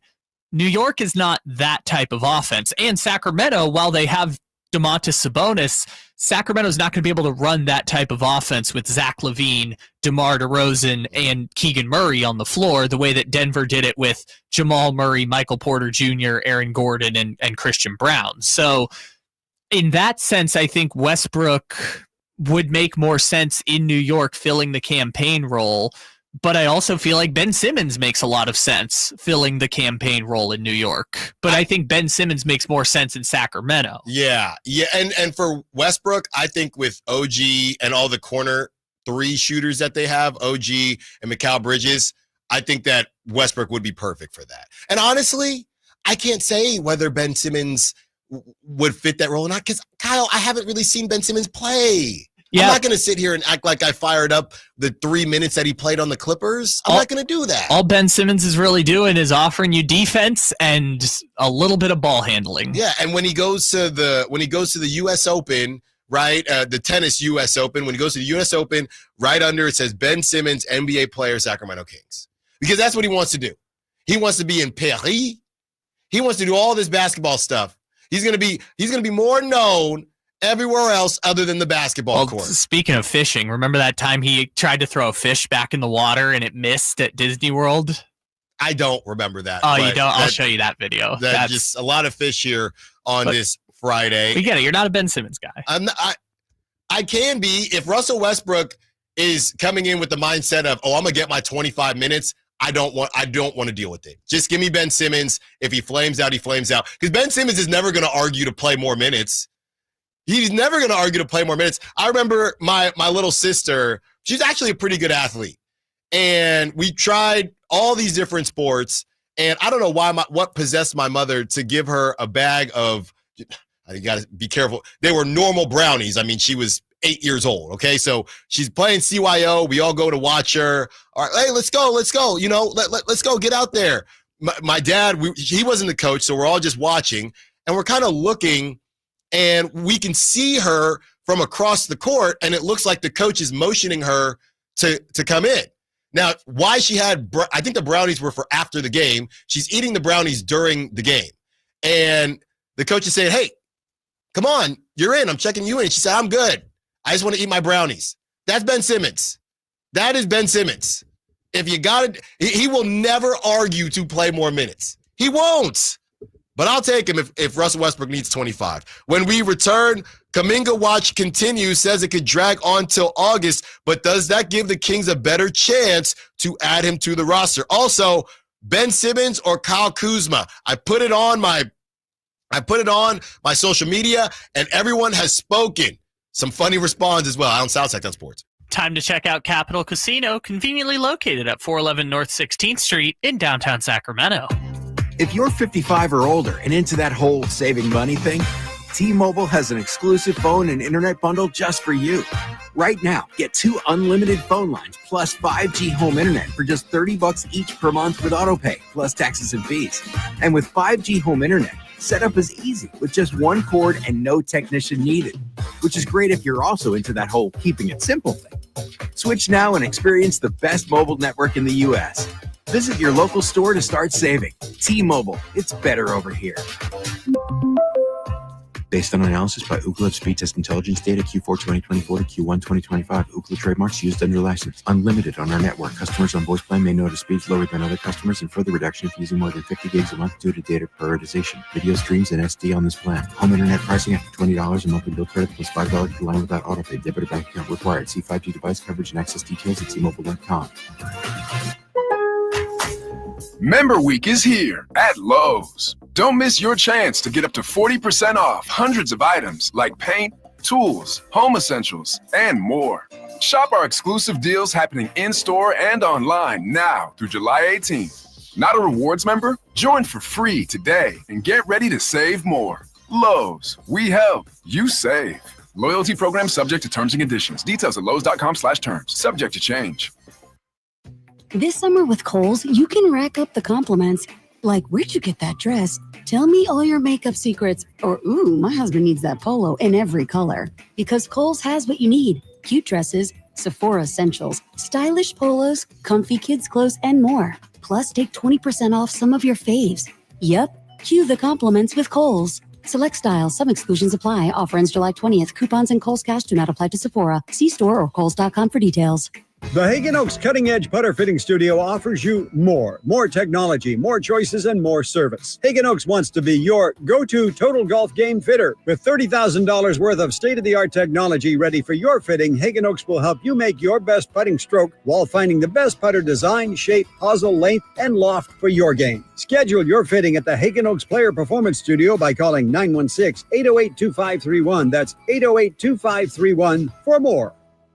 Carmichael Dave here for my friends at American Energy Heating and Air. Yes, I always tell you they are a family-owned operation, been in business since 81, A-plus Better Business Bureau, but it is hot. We are in those Sacramento hot months. I want to focus on them being your second opinion partner. What does that mean? Maybe you've got somebody you're working with or you've worked with in the past in the HVAC world. Guess what? They want to give you a second opinion. How much does it cost? Nothing. You call them up and say, hey, can I get a second opinion on this deal? And they either say, wow, that's a great deal, you should feel better about that, or they say, we can beat that price. And usually they're going to beat it by a lot. Guess what? You just saved money and it didn't cost you anything to find out. It's a no-lose situation. Go with a trusted company. American Energy, 916-520-9990. That's 916-520-9990 or AmericanEnergyAir.com. Jingle Singers, take it away. Call 916-520-9990 now. Get ready for a night out with Jordan Davis. It's Country in the Park 2, Saturday, September 13th at Cal Expo. Along with special guests Mitchell Tenpenny,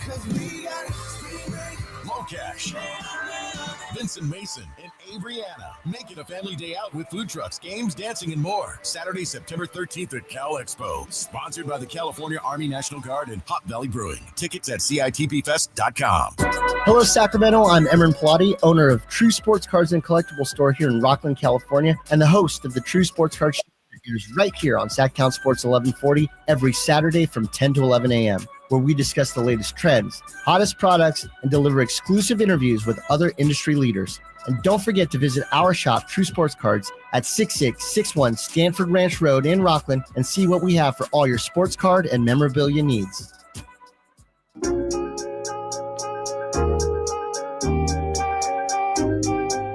Allen Stiles. Watch the show on youtube.com/Sactown Sports 1140. Or listen on the Sactown Sports app. Yeah, so little update here. During the break, I just fired up Ben Simmons highlights. And if you remember, Ben Simmons was with Dennis Schroeder out there in Brooklyn. So a lot of the highlights before he gets to the Clippers, a lot of the highlights with Dennis Schroeder. Yeah, I'm in. Let's do it.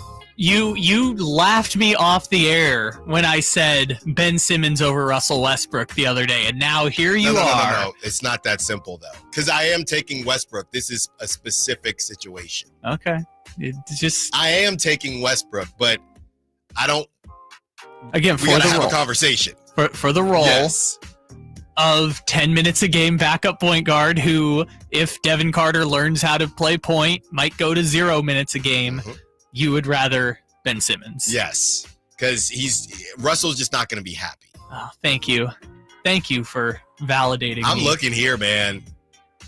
12 points in his Clippers debut, 8 rebounds, 6 assists. Let's go.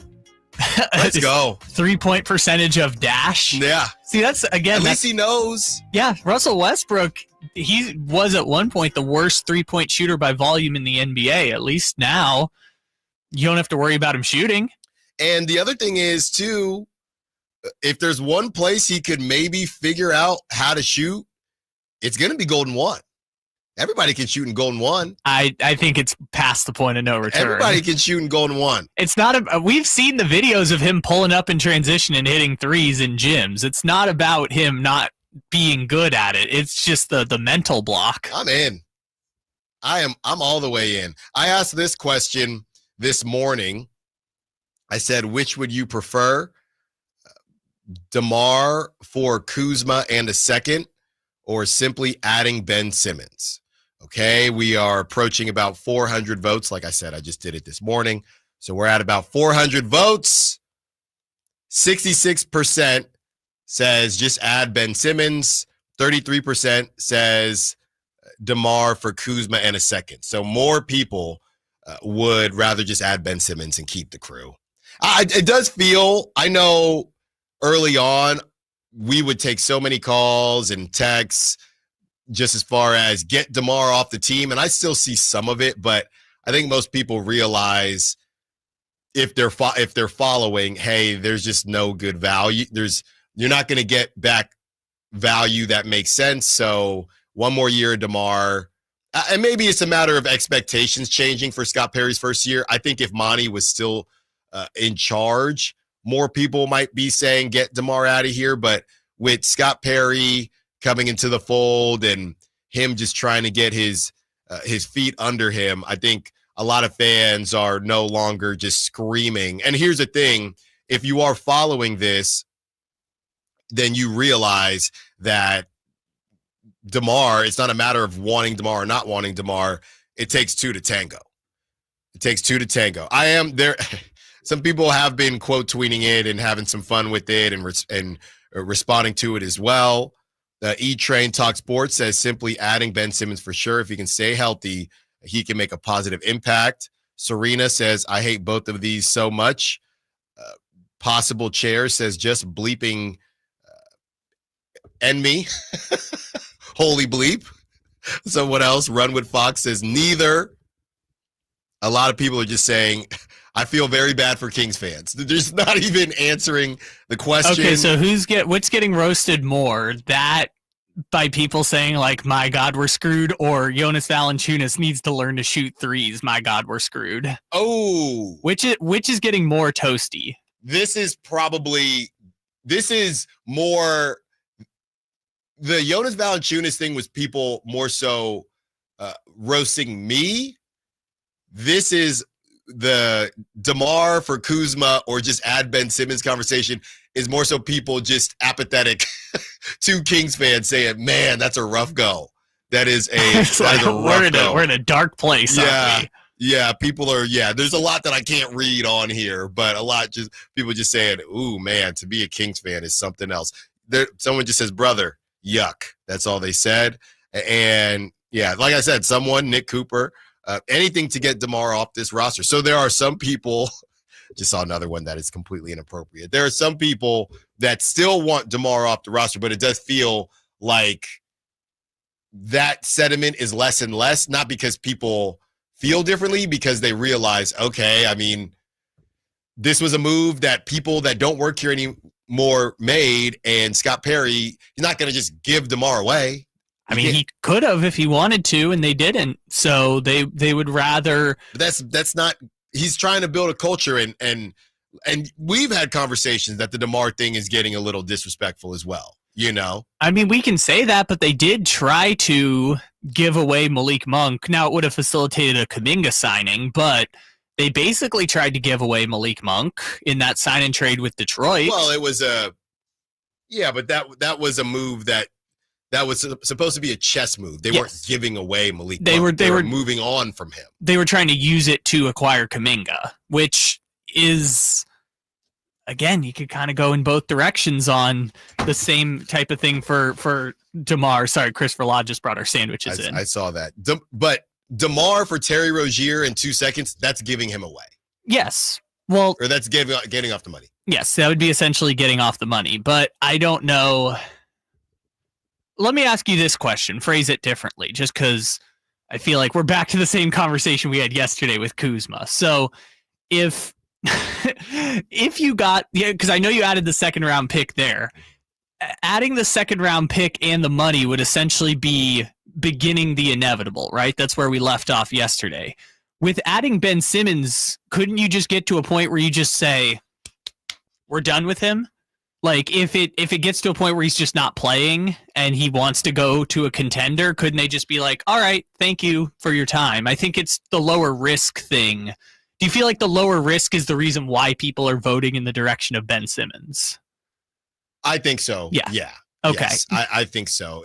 And people can't stand Kyle Kuzma now. It's less about the players themselves, even though both have reputations that are not favorable, but they're not voting Simmons or Kuzma. They're voting less risk versus more risk, it sounds like. And maybe Kuzma comes with a future protected first or something, but people would rather just say there's no harm, no foul in signing Ben Simmons. It's a minimum. It's basically Markelle Fultz last year. It's a minimum contract. Yeah. Maybe plays 12 minutes. If Devin Carter does figure out the point guard thing, then we don't have as much of a use for Ben Simmons anymore.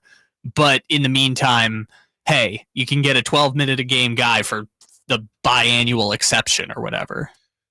Jonathan Kuminga and those talks, they could drag on. Is there a new name on the Kings that might be involved in those conversations? A report came out just this morning. We'll tell you who it is and should we be worried. Down south, Sactown Sports. Time to check out Capital Casino, conveniently located at 411 North 16th Street in downtown Sacramento. What's up? We're talking to Chad Hobbit, a Hobbit Dodge Chrysler Jeep Ram in Woodland. What's happening for the Hobbit Employee Pricing Plus sales event? We're going all in on Ram this month with not just employee pricing, but huge emphasis on the plus you can only get at Hobbit. Right now, save up to $16,000 off MSRP on new 2025 Ram 1500 crew cabs. What about those hard-to-find Ram heavy duties? If you're looking for something bigger, save up to $13,500 off MSRP on the hard-to-find brand new 2025 heavy-duty Ram 2500s and 3500s, with 500 new Rams available. Search, select, and save through our whole inventory at HobbitDodge.com. Nobody beats Hobbit. Period. $16,000 total net savings on select new 2025 Ram 1500 Bighorn after $6,500 factory rebates and 9,500 dealer discounts. Rebates may include 2,500 SFS bonus cash. Must finance with Stellantis. 1,000 trade-in assist with eligible trade-in. 500 on the job upfit. Must show eligible upfit. 13,500 total net savings on select new 2025 Ram 2500 Limited after 4,000 factory rebates and 9,500 dealer discounts. Rebates may include 2,500 select inventory bonus cash and 500 on the job upfit. Must show eligible upfit. At least 5 at each net savings. Employee pricing included in dealer discounts. See dealer for details. Ooh, ma. What was that? That is business phone bliss with the Ooma Cloud Phone System. It handles all our voice, video, and messaging needs. You sound very calm. I am. Ooma has everything I need to run my business more efficiently, like virtual receptionist, call routing, and video conferencing. And it starts at just $19.95 per month per user, plus taxes and fees. Ooma. Nice. Find your business calm at ooma.com/radio. If you could hear Old Spice Fiji Antiperspirant, what would it sound like? First, you'd start with Fiji Antiperspirant's amazing scent of palm trees. Add pure notes of fresh coconut and layer on 24/7 odor and sweat protection. You won't hear any dyes or parabens because with Fiji, you won't have any.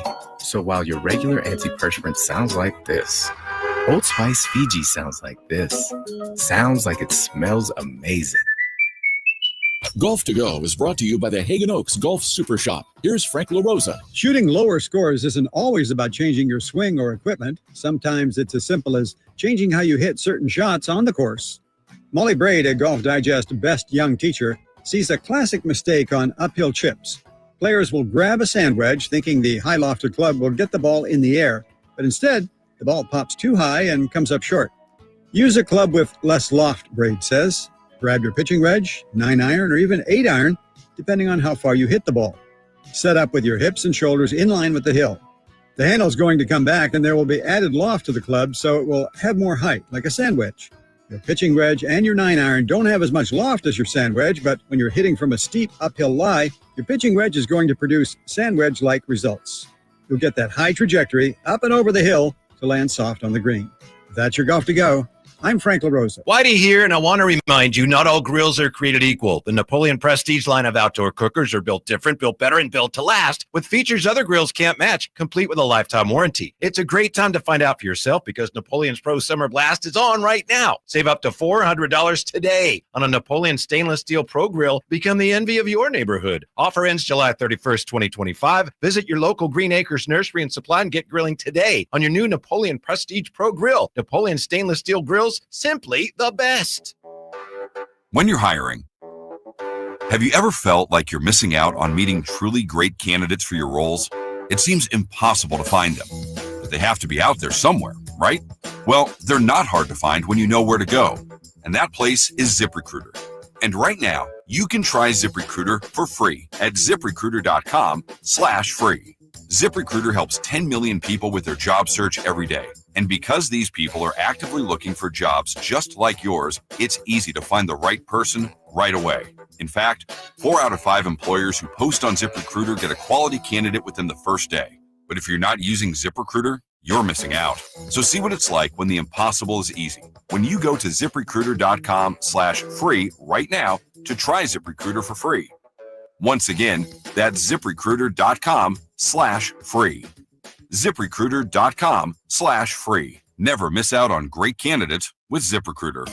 Nighttime is fun time at the Hagen Oaks Top Tracer driving range. It's more relaxed at night with people enjoying technology, where you can play Pebble Beach at Hagen Oaks, compete against your friends in a variety of games, or just practice at your leisure. There's food when you're hungry from hangout eats and drinks, or enjoy a beverage on the brand new patio with relaxed seating. And check out the summer-long free concert schedule. It's the Hagen Oaks driving range nightly until midnight, Fulton Avenue at Business 80.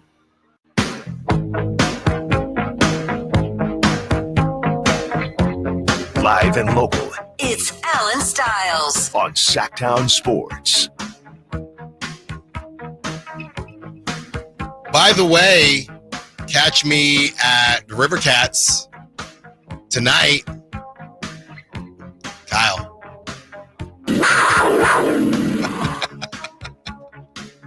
Catch me at the River Cats tonight.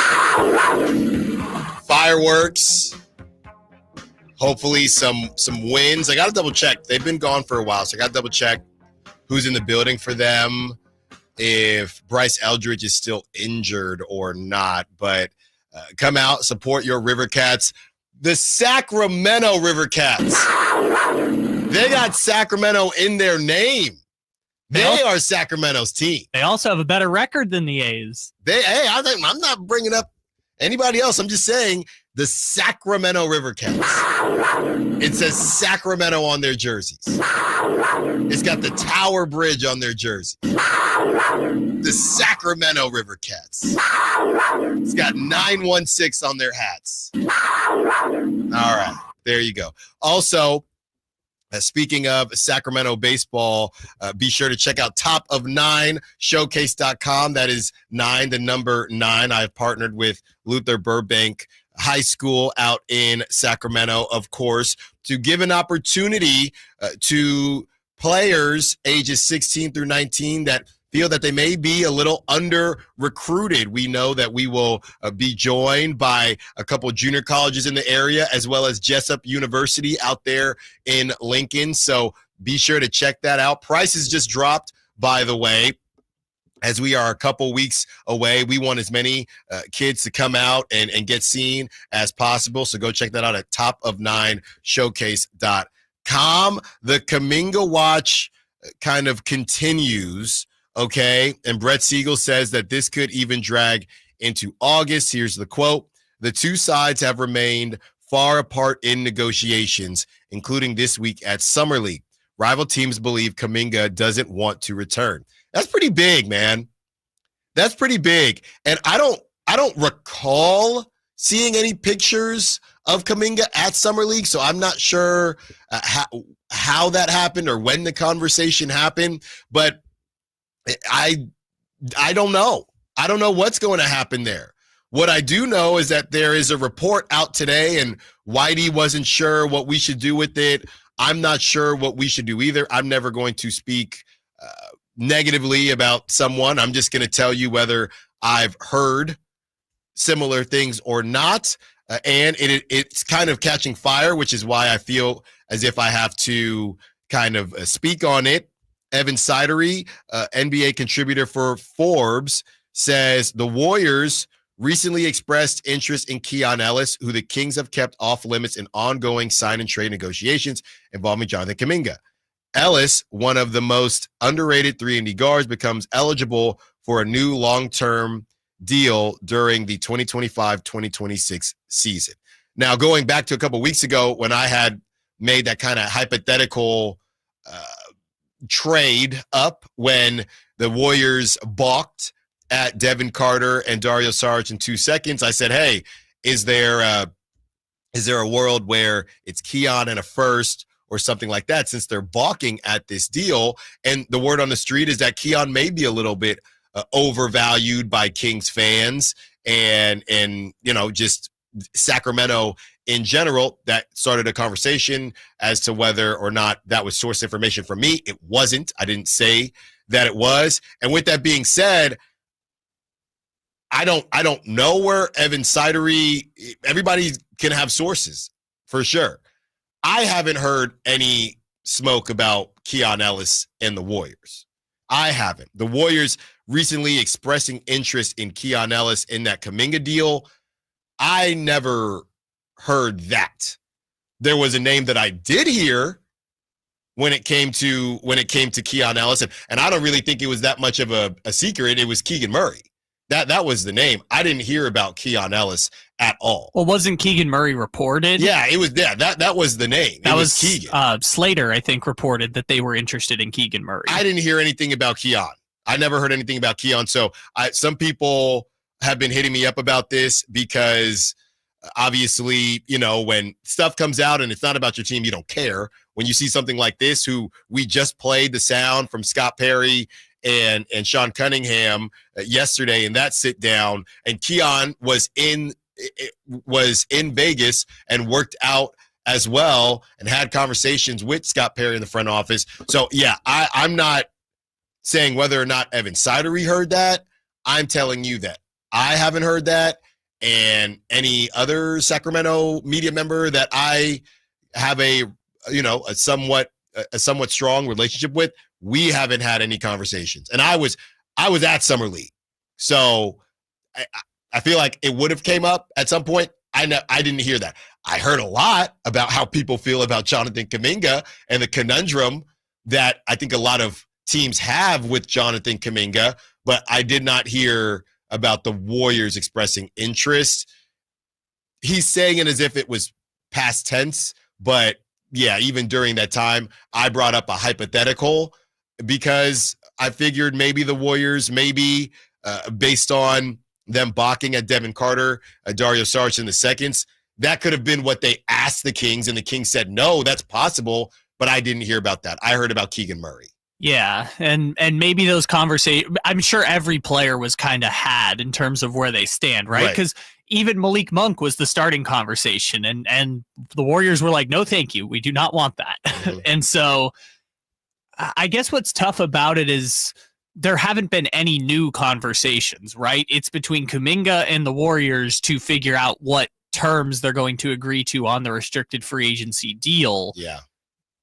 No one's going to make an offer sheet without having a sign and trade agreed to. So the fact that the Kings and Warriors don't have an agreed upon sign and trade, as we've been talking about with Brett Siegel and Anthony Slater mentioned, this is headed towards now the inevitability of Kuminga is probably going to have to go back to Golden State at a $20 to $25 million a year short-term deal, and they'll trade him in December when there's more on the table. But the fact that they've been trying so much over the last week or not the last week or two, in the first week or two of free agency was an interesting wrinkle, because the Kings are really the only team that got that far in the process with Golden State. Mm-hmm. I just think that's interesting as part of the whole Jonathan Kuminga saga that's going to probably drag out into maybe September. Yeah, and again, that's not to say that a conversation wasn't had, but there was there were no legs in terms of, and that was the overarching theme about the Jonathan Kuminga stuff. Allen, what happened out there, and how did it get so hot? I was at a River Cats game when it all heated up, but from what I heard as far as the Warriors side of things, and just those that are just NBA insiders in general, really no one outside of Sacramento felt like it was moving into the direction where something was going to happen. And then once it didn't happen, we heard about the one deal, we heard about Keegan Murray and the interest there, and that was it. Whitey brought up a really interesting point yesterday that I thought of with the whole Kuminga saga, is that there are a handful of teams in the league that are waiting to make bigger moves until they are, I think it was like Golden State, New York, San Antonio, are waiting to make bigger roster moves this summer until they know with 100% certainty Giannis is staying in Milwaukee. Right? Everyone assumes at this stage Giannis is staying in Milwaukee, but if you're the Warriors, you don't want to sign Kuminga for $22 million, making him untradeable until December 15th. And then all of a sudden in September, it's like, oh, hey, by the way, Giannis also has decided he's open to move to X, Y, or Z team. Yes. And maybe they've already gotten an inclination that might happen, but perhaps that is also what's going to hold up the Kuminga situation until we get pretty close to training camp. Mm-hmm. Is the possibility, if ever so slight, that Giannis could still be on the table, positioning a handful of teams in the best spot to maybe make a move for him. When we return, an exclusive Sacramento Kings GM Scott Perry sits down with our Brenden Nunes. We got the whole thing for you to kick off the 12 o'clock hour. Then we will react to it because, of course, you got 30 minutes commercial-free sports talk radio. Don't move a muscle coming up in about 3 minutes. Allen Stiles, Sactown Sports. This is the story of the one. As a safety manager at a manufacturing plant, he does everything he can to keep his coworkers safe. From finding ways to reduce risks to keeping safety supplies in stock. And for that, he relies on Grainger. Grainger offers a broad range of quality products and next-day delivery, so he can always play it safe. Call 1-800-GRAINGER, click Grainger.com, or just stop by. Grainger, for the ones who get it done.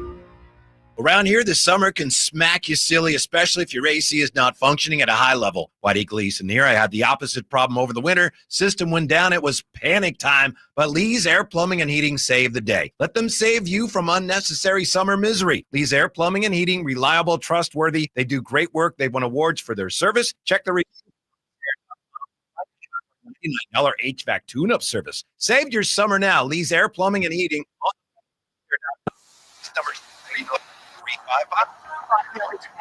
radio station contest open to participants at least 18 years of age and older that are residents of California and reside in one of the 6 counties that make up the Sacramento metro area, unless otherwise specified. Employees or agents of the station, Bonneville International Corporation, other area radio stations, or any entity associated with the contest are not eligible to win, unless the station otherwise specifies in its own description. Persons who have won in the last 30 days from a station contest or event may not be eligible. For a copy of the general contest rules, visit KHTK.com. Come check out Capital Casino, Sacramento's #1 poker room with the most variety of table games in the region in a safe and friendly environment. Plenty of well-lit parking available, convenient located in downtown Sacramento. And remember, Capital Casino has the best food, the best service, and the best action. 411 North 16th Street in downtown Sacramento. For more information, log on to capital-casino.com, and please gamble responsibly. 1-800-GAMBLER. KHTK HD1 Sacramento, KYMX HD3 Sacramento. From the Power Business Technology Toshiba Studios. This is Sactown Sports 1140. The Open Championship Leaderboard Update is brought to you by Naturewood Home Furnishings, where it's all about choices and always about quality. It's a 4-person race at the Open Championship. Matthew Fitzpatrick is in first place in the clubhouse at 9 under. Haotong Lee, Scotty Scheffler, and Brian Harmon are all sitting at 8 under. They are 3 shots ahead of the next closest players.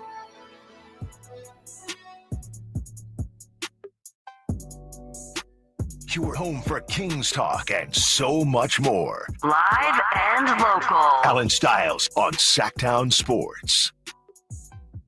As promised, as we hit the 12 o'clock hour, we're also an hour away from one last chance to win Monster Jam tickets. You got one last chance at it, okay? So we gave you opportunities all week long. And if you already won, don't bother calling because you can't win again. You already got your lucky streak for today. But if you haven't won yet, you have one more chance. Monster Jam, August 10th. That's coming up in 1 hour. If you're on the app, be sure to hop on over to AM or to YouTube so your timing isn't messed up there. If you're on the Sactown Sports app, great app. It just can be a smidge delayed with the audio. So that is coming up in 1 hour if you want your chance to win those tickets. And I believe it is my turn to pick the lucky number. So that's coming up in an hour, 916-339-1140. But right now, an exclusive sit down with Scott Perry, GM of the Sacramento Kings, with Brenden Nunes. Brenden Nunes did a great job on this, as he always does. And before we play it, I just want to lay out for you. He says the questions that Brenden says: how did he decide on his preferred identity for the Kings and who fits? That's something that he brings up in it, and that's kind of the focus. He also says focus the conversation with Kings GM Scott Perry around the details of his desired identity and finding players who fit. And he goes on to talk about DeMar DeRozan, Devin Carter, all the questions. Okay, so that's coming up right now. Here is Brenden Nunes with Kings GM Scott Perry. All right, sitting here with Sacramento Kings General Manager Scott Perry. Scott, thanks for taking the time out of your day, man. How's Vegas been treating you? It's obviously got to be pretty good to see your summer league team sitting here up 4-0. Yeah, well, Vegas is Vegas. It's been a couple of years since I've been here, but enjoying the time, getting to know everybody, obviously with the staff and all the players on the roster and coaches. And so far, so good. It's been a good week. Team has played very hard. We've won all the games, as you've mentioned, but the biggest thing that has pleased me is just how hard we've played and how together we've played. Yeah, absolutely. And you're seeing Coach Mystery do it with an identity, that defensive orientation. It's a lot of the things we've heard you echo as well. And the big thing that you've mentioned is building that identity. How much is establishing that in the summer league, the first event since you've been able to take over, already establishing that here now? Well, we talked about that at the onset of this summer league. This group, this was the first opportunity to start laying the foundation for that identity. Those 6 values that we talk about so much: competitive, tough, team-oriented, disciplined, accountable, and professional. I'm seeing those qualities with our group, both on and off the court. That's extremely important to us. And so I'm proud of what we've been able to do thus far. Absolutely. And when you're establishing those identities, the 6 things you've laid out, can't help you mention it in every single thing. Obviously, exactly. A very key staple here. I was ready to be tested for what it's worth. Okay, all right, okay. You passed your test. There we All go. But what's the process like for you in figuring out, establishing what those 6 things are going to be? You've spent a lot of time in the league. Is this something that you've held with you throughout the years, or has it slowly developed over time to this point? I would say it's been fine-tuned over the years, but a lot of these values are really at my core and what I believe in terms of team building. When you examine very successful sports franchises, not just basketball ones, but football, baseball, you name the sport, a lot of these qualities that I talk about, these values exist in those areas. And so you have to be committed to that to be able to live those every day. I think when you do that, you give yourself an opportunity to be successful over a longer period of time. Right. So betting on the person in part of this, because a lot of what you're pointing to is the intangibles. Obviously, there's the basketball skill as well, but betting on that translating. Oh, there's no question about it. Because look, most of the guys anyway, when you get to this level, have some measure of talent, some skill, whether they can run fast, jump high, shoot the ball well, defend well, whatever it may be.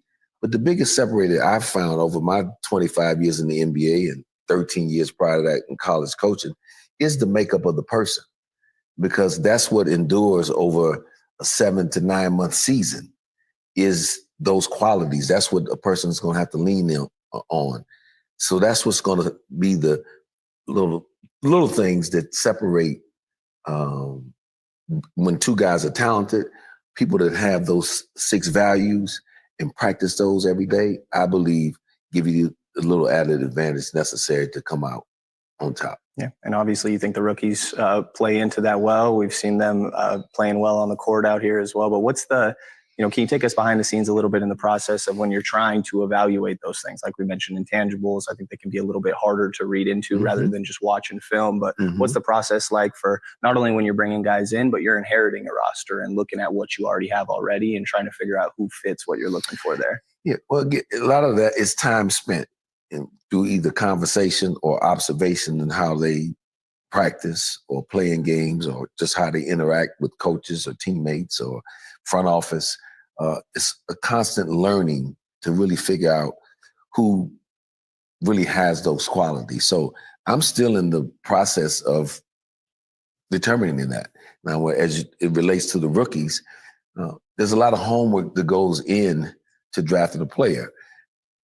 Of course, we like their talent. We evaluated the talent, thought that they were good enough to be NBA players. But in talking to a number of people that live with them, been around them, mentored them, they all would say, hey, they exhibited a lot of those qualities and made us more comfortable in selecting them in the draft, or in Dylan Cardwell's case, signing him as a 2-way player. Absolutely. And then you see, already rostered guys like DeMars. You never hear a bad thing about him. A great locker room guy. How important is it to have those established guys that have already proven all that things that you're saying to be that mentor for the younger players? It's extremely important. In my experience, the best team that I obviously had been around for a number of years was Detroit Pistons back in the 2000s. And what made us special and great at that time was the locker room and the men that resided in that locker room. Because not only did the organization set a vision and the standard, they did themselves. They understood it and they carried it out. So now when you start to bring younger players in or other people into the locker room, it polices themselves. They let the rookies know, or the younger players know, or anybody you may trade for know, this is how we do business. So you mentioned a guy like DeMar DeRozan, who I've had tremendous amount of respect for over his career. I've watched him, and I've watched him develop as a pro. And at every stop he's been professional. He's been accountable. He's been disciplined. All those things we talk: competitive, tough, team-oriented. So now when he sits with Anik Clifford or Maxime Renault, his words are going to matter because he's done it. He's played. And that knowledge that he can share and others like him can share with the younger players, but I believe helps equip them, the younger players, to be successful as they move forward. Absolutely. And then we see Devin out here, obviously playing well, dealing with some things a little bit, but, you know, inheriting a guy like that, obviously, I'm sure that you were familiar with him throughout your own evaluation process when you were in New York, but what have your impressions of him been, and how do you feel like he can continue to develop as a player, moving him into that point guard spot a little bit? Yes, definitely continue to learn Devin as well. You know, he had a very defensive orientation as a player when he was at Providence. I think that's what allowed him to be drafted where he was drafted. And so I want to see him continue to make that impact at this level. See, I've always believed as a young player, when you come in the door, you have to maximize your strengths. So his strength is his ability to defend the basketball. He's got long arms. He's got good straight ahead speed. What I've liked from him in the summer league too, he's had some moments, especially on the offensive side, where he can really push the ball and attack the rim and get there with the ability to finish. He's not a finished product there yet. He's developing for sure. And it's going to be incumbent upon us and our coaching staff to help him develop and grow as a player in those areas that he's not quite as strong at yet. But he's got to consistently defend at a high level, because that is the one thing that he can do to help our team and our organization have a chance at success. Yeah, which obviously fits into that defensive orientation Absolutely. that Coach Dip is doing, you're talking about. How much, you know, we've seen the league, I'm sure you've seen it obviously change so much in the time you've been in here. It almost feels like, you know, I guess I can't go quite back as far as you, to be honest, but my perspective, you see like Houston and Golden State transitioning the game a little bit, where it becomes more 3-point oriented, and then everybody adapts to that, and then teams start to zag a little. How much do you keep up with like just the trends of the direction of the league and trying to, you know, counter that compared to playing your own game? You know, you definitely keep up with, quote unquote, the trends of the league. But I just believe you have to have a solid foundation and principles of what you believe what it takes to win. There's multiple ways to win. So just, okay, if one team is shooting a ton of threes and they happen to win that year, but again, when you talk about the Golden State Warriors, when they were winning, they had two of the best shooters of all time. Probably the best shooter of all time is Steph Curry, and Klay Thompson was right behind him. But they were extremely effective in the 2-point area as well. And what didn't get talked about a lot with that group is they were a top 10 defense each of those years. So it all kind of goes hand in hand. So to me, we want to build our identity of who we are. We believe firmly that it is a winning recipe when you play it the right way, and then you just own it. And so this old saying, like in boxing, styles make fights, and so it's no different in basketball or football and other sports. You know, you might have a team that really likes to run, you may have another team that likes to play half court. It's who can play their game the best on a particular night or in the playoffs in a particular series that end up coming out on top. Yeah. And then obviously we mentioned like how you want your guys to play, the energy that you want out there, but stylistically trying to figure it out. You mentioned styles make fights, going to depend on what you have on the roster, but when you're inheriting something, trying to build, how much are you, you know, there's the current guys, and how do we optimize what we got going on right now compared to, hey, we're still working to build towards something, so we're going to try and mold things in a new direction. Well, I've said often about this year's really about building our identity. So we're going to play to that identity. And, you know, Doug Christie and I are very much aligned on that. I think you've seen an early indication of how we're going to play in Summer League in terms of extending the floor defensively and allowing that type of effort and energy to create offensive opportunities, and to be able to play faster offensively off of an attacking defense, a swarming type defense. So that part is what we want to establish, how we want to play. And the guys on the roster, we're confident we'll buy into that. And we'll continue as we watch and evaluate to make whatever necessary adjustments to the roster that we need to. Yeah. And that full court pressure you're seeing out here, there's also defensive positional versatility, especially with the rookies you're seeing here.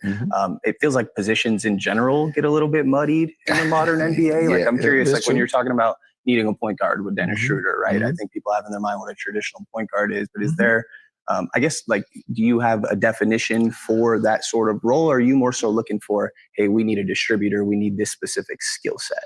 No, look, the point guard position, even though it has evolved in how some of the guys play it, still to me requires a lot of leadership and really a coach on the floor mentality and understanding of not only his role, but all of the other players on the floor to be able to see the game, make decisions, when to push it, maybe when to slow it up a little bit. He also is the initiator of your defense because oftentimes he's going to be matched up with the primary ball handler for most teams. So that is still the position is still hugely important. Even though how it's played may have evolved some, you still can't run away from the leadership that it requires. That's why we went out and got a guy like Schroeder, who has exhibited that leadership, but he also exhibits that toughness.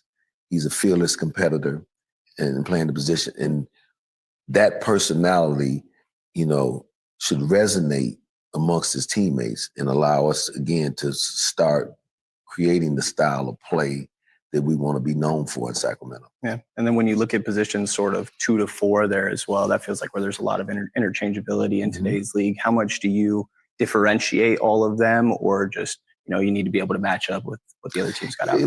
Look, obviously you got to be able to have some size to match up with different teams because the league is constantly getting bigger. So that's going to be important. It's great, like you said, to be able to be versatile and guard 2 through 4 or 1 through 4 allows your team to switch defensively effectively. And so I'm just excited about it. Again, I need to see the full roster together playing. Right. So before I get too much into the weeds and talking about, what we look like, I've seen this team from afar for the most part. And so I'm anxious for training camp to start and see Doug and his staff put their imprint on this group and get them to play, the Sacramento way, if you will, moving forward.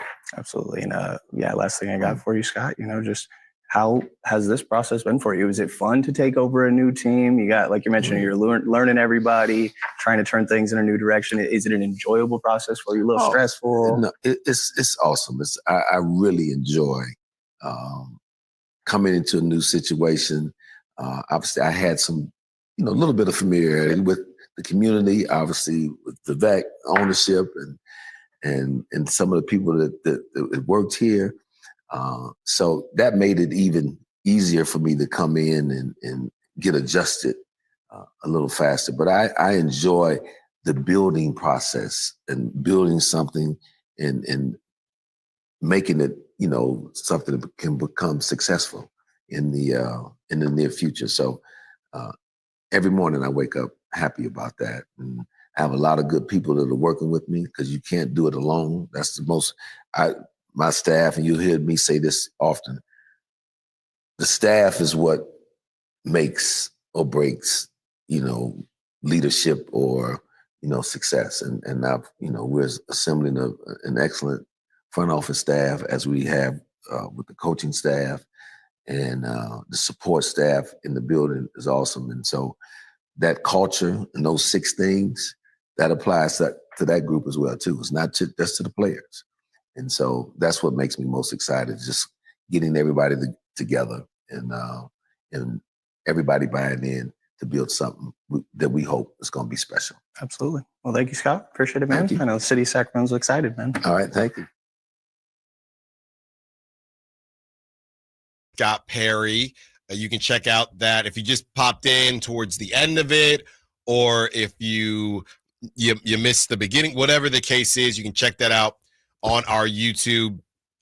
Whole thing is posted up there, all 15 minutes of it, nearly 16 minutes of it. And it's all really, really informative and gives us a better look into Scott Perry's thought process. He really does, and you can kind of tell as far as kind of the more old school approach. He really does value that point guard position. You listen to an interview like that, and it's not surprising that they feel as if they doesn't feel like they want a lot of lineups that don't have a traditional point guard. That's how I'll say it. I don't think they want, as much as Nick Clifford's been really good, I don't know how much they're going to allow him to be primary. As much as Devin Carter has surprised me at the point guard position, I don't know how much they're going to allow him to be primary. You listen to an interview like that, and it's quite clear, okay, yeah, they really do value the point guard position and everything that comes with it, just having that really traditional general on the floor general kind of situation going on there. So great stuff from Scott Perry. Another thing that I kind of took away from it, speaking of Devin Carter, is he admitted, Devin is he's not a finished product. And I feel better about Devin as a point guard, but Devin has said straight up, I have not played the point guard position. So again, of course, it's always relatively speaking when we're talking about these guys, and whether it's age or amount of money, it's all relatively speaking. To be an older rookie, then be an older second-year guy, and to be not a finished product, and more so just not be as close to a finished product. Because a lot of guys, Maxime, they're not finished products, but to not be closer to being a finished product at that age, because you can be a finished product and still improve. I thought that was something that we should definitely note, right? Because he was more so saying he just got to defend, which he already does. As far as the shot making, he said, hey, I've liked what I've seen. Summer League, his ability to get to the paint a little bit, but it did feel as if they were, at the very least, still evaluating, all right, where is this going to fit? And we can look, people can continue to tell me that it doesn't have to be a Devin Carter versus Nick Clifford thing. You can disagree with me that they're redundant, or that one person does more than the whatever the case is. It's redundant enough that it matters. It's redundant enough that it definitely matters, and it's going to affect somebody's playing time. That's it. And you could probably throw Keon in there as well. All three of them are because I thought Devin Carter and Keon were similar. All three of them. Now, I'm going to eliminate Keon simply because I think Nick Clifford is a better ball handler and playmaker than Keon. That's just reality. But Keon, we know what he can do defensively. I think Keon and Devin defensively are close enough. I don't think Keon blows Devin out of the water. Keon's just been more available. And obviously from a three-point perspective, I trust Keon's shot way more. So I have, out of those three, if you're ranking them, Devin's got to be third. And you're Scott Perry, and you're thinking, all right, when we're talking about having too many of the same types of player, what are we going to do here? So with that being said, I don't want this to turn into, is Allen saying Devin Carter could be moved? No, because I don't know. The other takeaway that I had from the sit down is I have no clue if they're going to do anything else, right? Obviously, it's good to have a poker face and they're out there in Vegas, but Scott Perry continues to tell us, I want to see what they look like. I know what Vegas says we're going to be. I know what other prognosticators say we're going to be, but I want to see it. So this might be a situation where you get into the season after Scott Perry feels, okay, I've seen this team for 2-3 months, whatever the case may be, and now he starts to get to work. But whether it's with Sean and saying, does this team just need more time, whether it's with Brenden as well, he continues to tell us, I want to see what we have. I wasn't watching from the closest point of view because it wasn't my job. So now that it is my job, I want to watch and see what we have. We needed a point guard. now that we have a point guard, now that we have another secondary playmaker in Neek, now that we have another 4-5 position in Maxime, let's see what this looks like. Maybe we'll add a Ben Simmons. Maybe we'll add a Westbrook. But listening to that, and this is what we've been continuing to hear, no big names. I don't feel like any big names are going anywhere. Not before training camp, not before the beginning of the season. Anything can happen if something, like I said, keep an eye on the Bucks with the Giannis situation. But again, listen back to what he just said. And a lot of people would say that he would rather have DeMar DeRozan than any type of Kyle Kuzma, even if it's not the perfect fit. DeMar's a better player, and he brings a vet presence.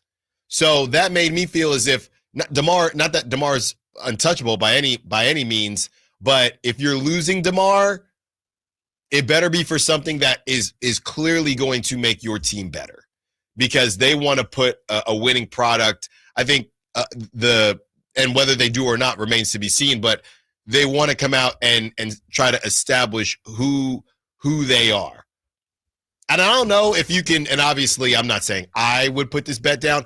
I got this weird feeling. I was thinking about this yesterday.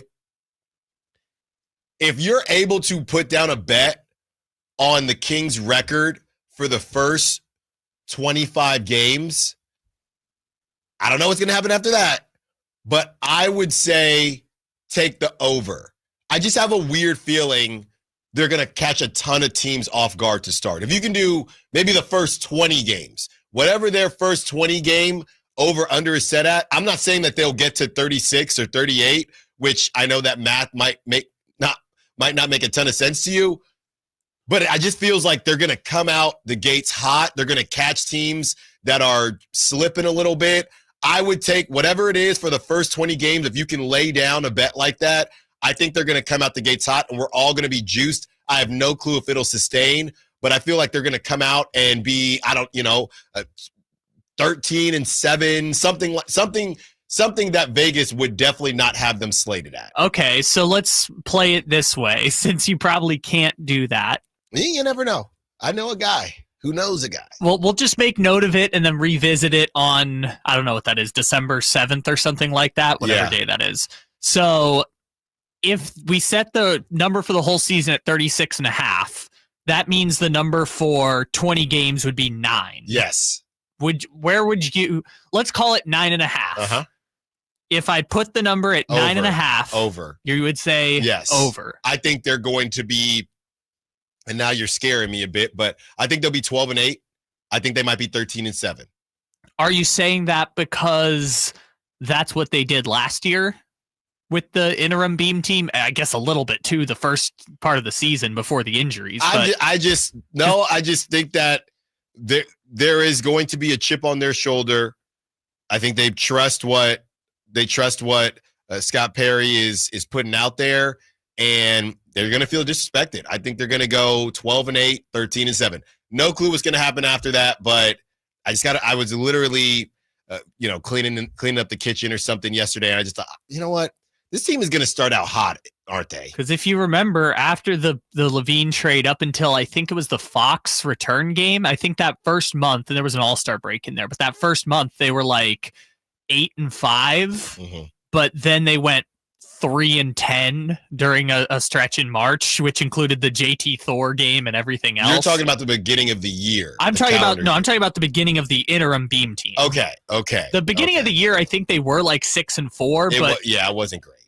But then everyone got hurt, and that's kind of when Mike got fired. But more specifically, the interim beam team kind of did that, right? They won early and then lost in the middle, and then they were 5 games back. It was really the inflection point was that Clipper game where Kawhi hit the buzzer beater.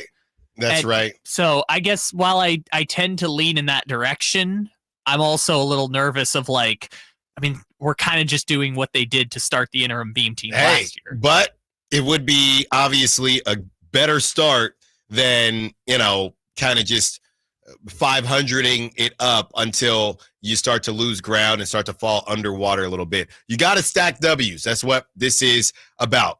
Do the Kings just need time to come together and to coalesce and to figure out who they are? Sean Cunningham asked Scott Perry that very question. His answer when we return now on Sactown Sports. Time to check out Capital Casino, conveniently located at 411 North 16th Street in downtown Sacramento. What's up? We're talking to Chad Hobbit, a Hobbit Dodge Chrysler Jeep Ram in Woodland. What's happening for the Hobbit Employee Pricing Plus sales event? Right now, you can get the family wherever you need to get them when you save up to $17,000 off MSRP on the new 2024 Jeep Grand Cherokee 4xEs. With the gas tax having gone up this month, that means you save even more at the pump with one of America's favorite hybrids. What's happening at the Giant Hobbit Certified Pre-Owned Supercenter? Well, not only is Hobbit your one-stop shop for new Ram trucks, we are your pre-owned truck superstore. Right now, we have over 100 quality pre-owned trucks in stock, so whatever truck you're looking for, your perfect ride is waiting at Hobbit. Diesels, lifted trucks, 4x4s, Hemis, heavy duties, we have them all waiting for you. Search, select, and save through our whole inventory, new and used, at hobbitdodge.com. Unbeatable prices, unbeatable selection, nobody beats Hobbit, period. 17,000 total net savings after 7,500 factory rebates and 9,500 dealer discounts. Rebates may include 2,500 2025 select inventory bonus cash, 500 first responder bonus cash for eligible first responders. Employee pricing for all included in dealer discount. VIN number 712-678. See dealer for details. With Progressive's Name Your Price tool, you get coverage options based on how much you want to pay for car insurance. And then you decide how to spend the rest of your money because you're in charge. Today, you're going to pay down your credit card bill. But you decide when you'll pay it. Before the due date, so those interest charges don't get you. But you decide if you pay it in full. But you definitely should, because again, interest charges. With Progressive's Name Your Price tool, we'll help you find coverage at a fair price. And then you're in charge. Progressive Casualty Insurance Company and affiliates. Not available in all states. Price and coverage match limited by state law. Hey, Green Gobbler here. So you've got a clogged drain in your bathroom. Water in the sink's overstaying its welcome. You're spitting today's toothpaste on top of yesterday's toothpaste. You hope that it go away. Yeah, clogs don't just go away. I make them go away. I'm Green Gobbler, the only clog dissolver you need. I'm bleach-free, safe for your pipes, and I work. Guaranteed or your money back. Because I never met a clog that was going to unclog itself. Green Gobbler. Let the gobbler get it. Progressive knows when you're on your boat, you're already on vacation. And Vacation You forgets all your worries. Vacation You doesn't even keep track of time and knows that time is a meaningless construct designed to control us, man. But Regular You knows you don't want to be too far out in the water after the sun goes down because Vacation You doesn't know how to navigate in the dark yet. Vacation You and Regular You really need to get on the same page. So bundle your boat with your home or auto policy and earn an automatic discount from Progressive. And spend the savings on the both of you. Progressive Casualty Insurance Company affiliates and other insurers. Not available in all states or situations. Hey, Green Gobbler here. So you've got a clogged drain in your bathroom. Water in the sink's overstaying its welcome.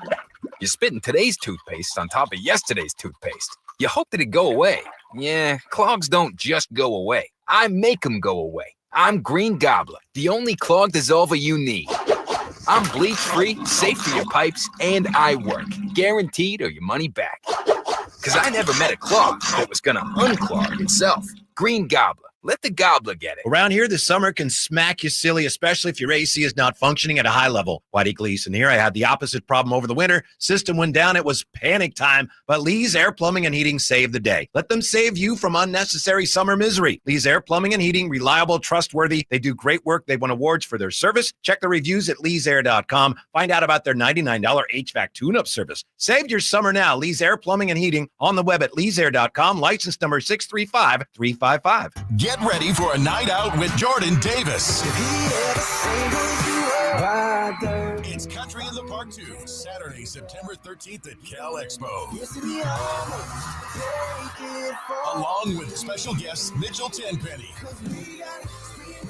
Locash, Vincent Mason, and Abriana. Make it a family day out with food trucks, games, dancing, and more. Saturday, September 13th at Cal Expo. Sponsored by the California Army National Guard and Hop Valley Brewing. Tickets at CITPFest.com.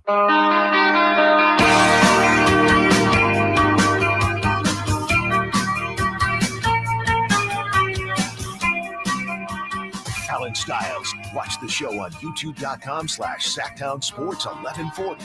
Or listen on the Sactown Sports app. 916-339-1140. Are you drinking the Kool-Aid? Are the Kings going to go 13-7 and impress everyone? 12-8 Are you drinking the Kool-Aid? I'm starting to. Alan, that would be before December 7th. You're saying, are they going to surprise people before December 6th? Yeah. I mean, I felt zero hope last season. There was no fake, there was no even, mirage or facade of, hey, there was the 7-game winning streak, but I think we all knew, maybe not all of us, but I'll still say to this day, that Celtics win, as fun as it was, it just didn't feel real. It didn't feel real. I feel like you're doing a lot of hindsight 2020 here. Because I remember coming in on these shows and you were like, the Kings are back, man. The Kings are back. Doug Christie is the best winning percentage in NBA history. He did. But maybe I'm just conflating optimistic Allen with your actual perception of the team. But well, I guess when the Kings are playing well, sure. Yeah, maybe at that point. I thought it was real because, the coach's bump type deal, most of the time, 7 games did feel like a lot for a coach's bump. I think the reason it was still weird was because we didn't know what was going on with De'Aaron. If there was no De'Aaron drama, I would have been fully on the train. But there was still are they convincing De'Aaron to stay now?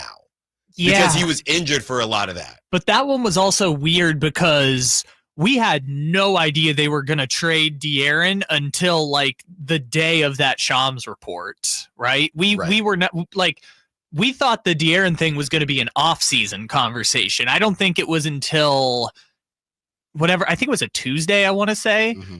The last Tuesday in January, I think that was the first time we really considered like, oh no, De'Aaron might actually get traded kind of situation. I think it was more so, hey, they're winning right now. They're back in the play-in mix. Can they get to the 6? Mm-hmm. And then will that be good enough to convince De'Aaron to not ask out this summer? Which they won 7 straight and never were in the 6 seed. No, they never once touched. They got to 7, but they never once touched 6. It's crazy. It's crazy. All season, never were 6. But now I feel, hey, everybody's on the same page. Nick Clifford, the best rookie at summer league. Might as well be summer camp. It was kind of summer camp. It's very hot summer camp. Brenden Nunes, and I saw Brenden on the chat earlier. I don't know if they're back in back to reality yet, but it's been quite the week. Kings are in a position to win another summer title. But as far as the big boy group and the big boy team, do they just need more time together? We have Sean Cunningham asking Scott Perry if they just what exactly the Kings need, and you'll be surprised at his response. Here it is. Here's Sean Cunningham. Who? I don't know. Scott Perry in that first sitting down with the broadcast team against Orlando, I think it was on that Thursday night, mentioned that still needing a backup point guard, or another point guard for depth. Fast forward all the way to when I sat down with him 24 hours later. We did that interview on, I believe it was Friday. Sitting down, I asked, I said, what do you guys need? Like, what do you feel like you need? And he took it a completely different route and said time together. Like, this group, this roster that they have need time together.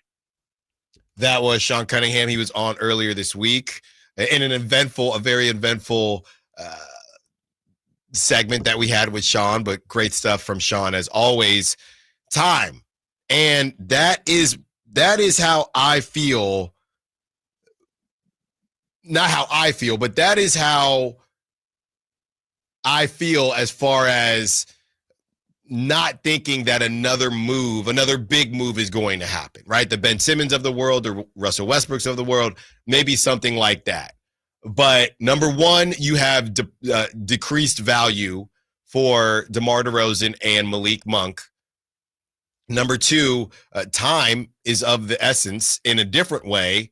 And number three, your rookies have shown flashes, and Devin Carter as well. So with that, all that being said, and what the market is, and how things have shaken out with Miami going with Norm Powell and where Bradley Beal ended up going to the Clippers. So with all that being said, if you're Scott Perry, you don't really have a choice unless you want to do Terry Rozier in 2 seconds, which that actually, by the way, if you're just now listening, that was never actually reported. That was just a conversation we had with Yossi Goslin, and love Yossi. Got to spend a lot of time with him in Vegas of the Third Apron. He is flying up the ranks as far as the kind of cap content people. So really appreciate Yossi and love watching kind of his rise there. But he had just mentioned that as far as where he thinks the value is.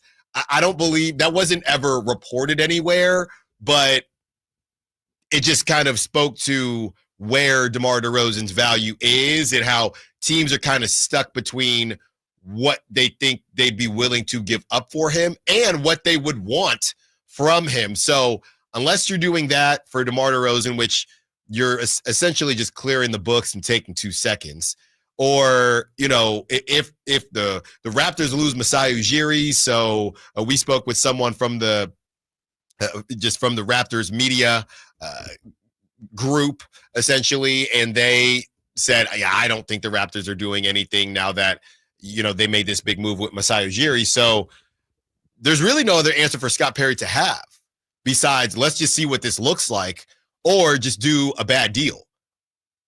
Overpay for Kuminga or something like that if the Warriors can even do it. So I think he believes that they need time. I also think he doesn't have a lot of options as to what else he can do.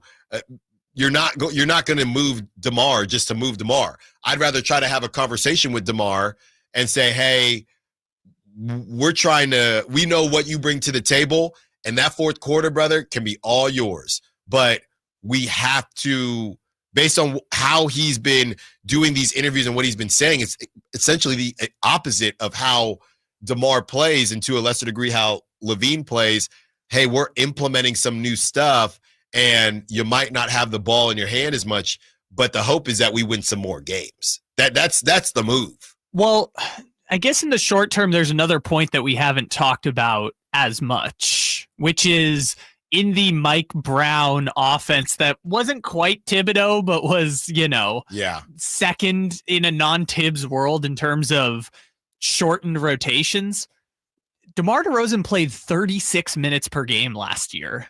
It's crazy. Even if he's still the starter, maybe you just don't play him 36 minutes per game, right? Point. He was the closer and he was the number one guy, but he was also, I think, that Mavericks game where he had 30-something points and hit the game winner in overtime. When he did the step through? Yeah, I think he played 49 minutes in that game. They were really working him. And granted, they needed the offense last year after losing De'Aaron Fox, but even when Mike Brown was there, it was...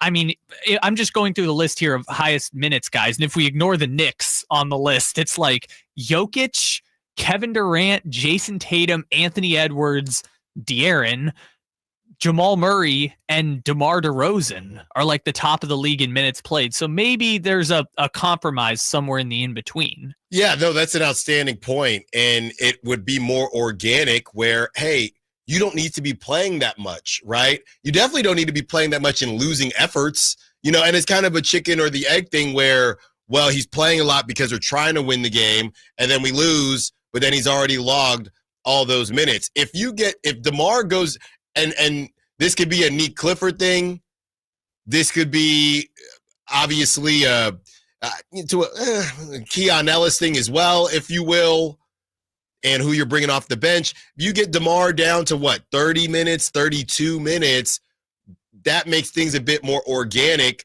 to where he's playing less, he's fresher when he is playing. You're getting younger guys more time, more looks, and an offense that maybe flows a bit better and isn't as redundant or just needing so much DeMar DeRozan, dependent on DeMar DeRozan. When we return, the Kings are going for a championship this weekend. How do you want to celebrate? Let's discuss. Allen Stiles, Sactown Sports. Hey, it's Mike Rohn. If I have a choice, I like to do business with companies that actually stand for something. That's why I switched from Verizon to Pure Talk. No offense to Verizon, I'm sure they stand for something. I just don't know what it is. Pure Talk, on the other hand, is a veteran-owned company that supports our military in a big way, and I appreciate that. Yeah, I also appreciate unlimited talk and text and plenty of data for half the cost of the big guys, and I do like being on America's most dependable 5G network for just $20 a month. But what I really appreciate is no contract, no cancellation fees, and Pure Talk's commitment to handle all their customer service in this country. I saw it for myself. I went to Georgia, I got a tour of their headquarters, I met their CEO, and I talked to the same customer service folks that you'll talk to when you dial pound 250 and say keyword micro. Switch today and save 50% off your first month when you dial pound 250 and say keyword micro. Pure Talk, a wireless company that actually stands for something. Mike Rowe here with a quick question. Have you noticed cracks in your drywall, chimney, or exterior walls? I hope not, because if you have, they could be indications that you've got a much bigger problem with your foundation. That's where Groundworks comes in. They can honestly assess your situation and create a plan to stabilize your foundation. Schedule your free inspection at groundworks.com/row. And while you're there, check out my latest dirty job. It's a good one. Licensed in all states where work is performed. See website for details. This very minute at the Hagen Oaks driving range, you'll find fun gaming on all 52 Top Tracer screens where golfers and newbies enjoy the fun together. Compete against friends at the Hagen Oaks driving range or play 9 holes on the McKenzie putting course. Enjoy the summer-long free concert schedule and visit the Hangout Eats and Drinks for wood-fired pizzas, burgers, ice cream, and more. Or relax with a beverage. It's happening all summer long at the Hagen Oaks driving range, nightly until midnight. Fulton Avenue at Business 80. People are coming from all over to Sacramento Chrysler Dodge Jeep Ram, from Folsom, Elk Grove, Woodland, Roseville, because they've seen for themselves the huge selection and the best prices at SacSuperstore.com. Good luck finding a lower price anywhere else. And if you do, they'll match it. It's as simple as that. Sacramento Chrysler Dodge Jeep Ram, where a handshake still means something. Open until 10 o'clock and centrally located right across from Hagen Oaks Golf Course. And online at SacSuperstore.com. The guaranteed lowest price and the best selection of Dodge, Chrysler, Jeeps, and Rams. SacSuperstore.com. Carmichael Dave here for my friends at American Energy Heating and Air. Yes, I always tell you they are a family-owned operation, been in business since 81, A-plus Better Business Bureau, but it is hot. We are in those Sacramento hot months. I want to focus on them being your second opinion partner. What does that mean? Maybe you've got somebody you're working with or you've worked with in the past in the HVAC world. Guess what? They want to give you a second opinion. How much does it cost? Nothing. You call them up and say, hey, can I get a second opinion on this deal? They come out and they either say, wow, that's a great deal, you should feel better about that. Or they say, we can beat that price. And usually they're going to beat it by a lot. Guess what? You just saved money and it didn't cost you anything to find out. It's a no-lose situation. Go with a trusted company. American Energy, 916-520-9990. That's 916-520-9990 or AmericanEnergyAir.com. Jingle Singers, take it away. Call 916-520-9990 now.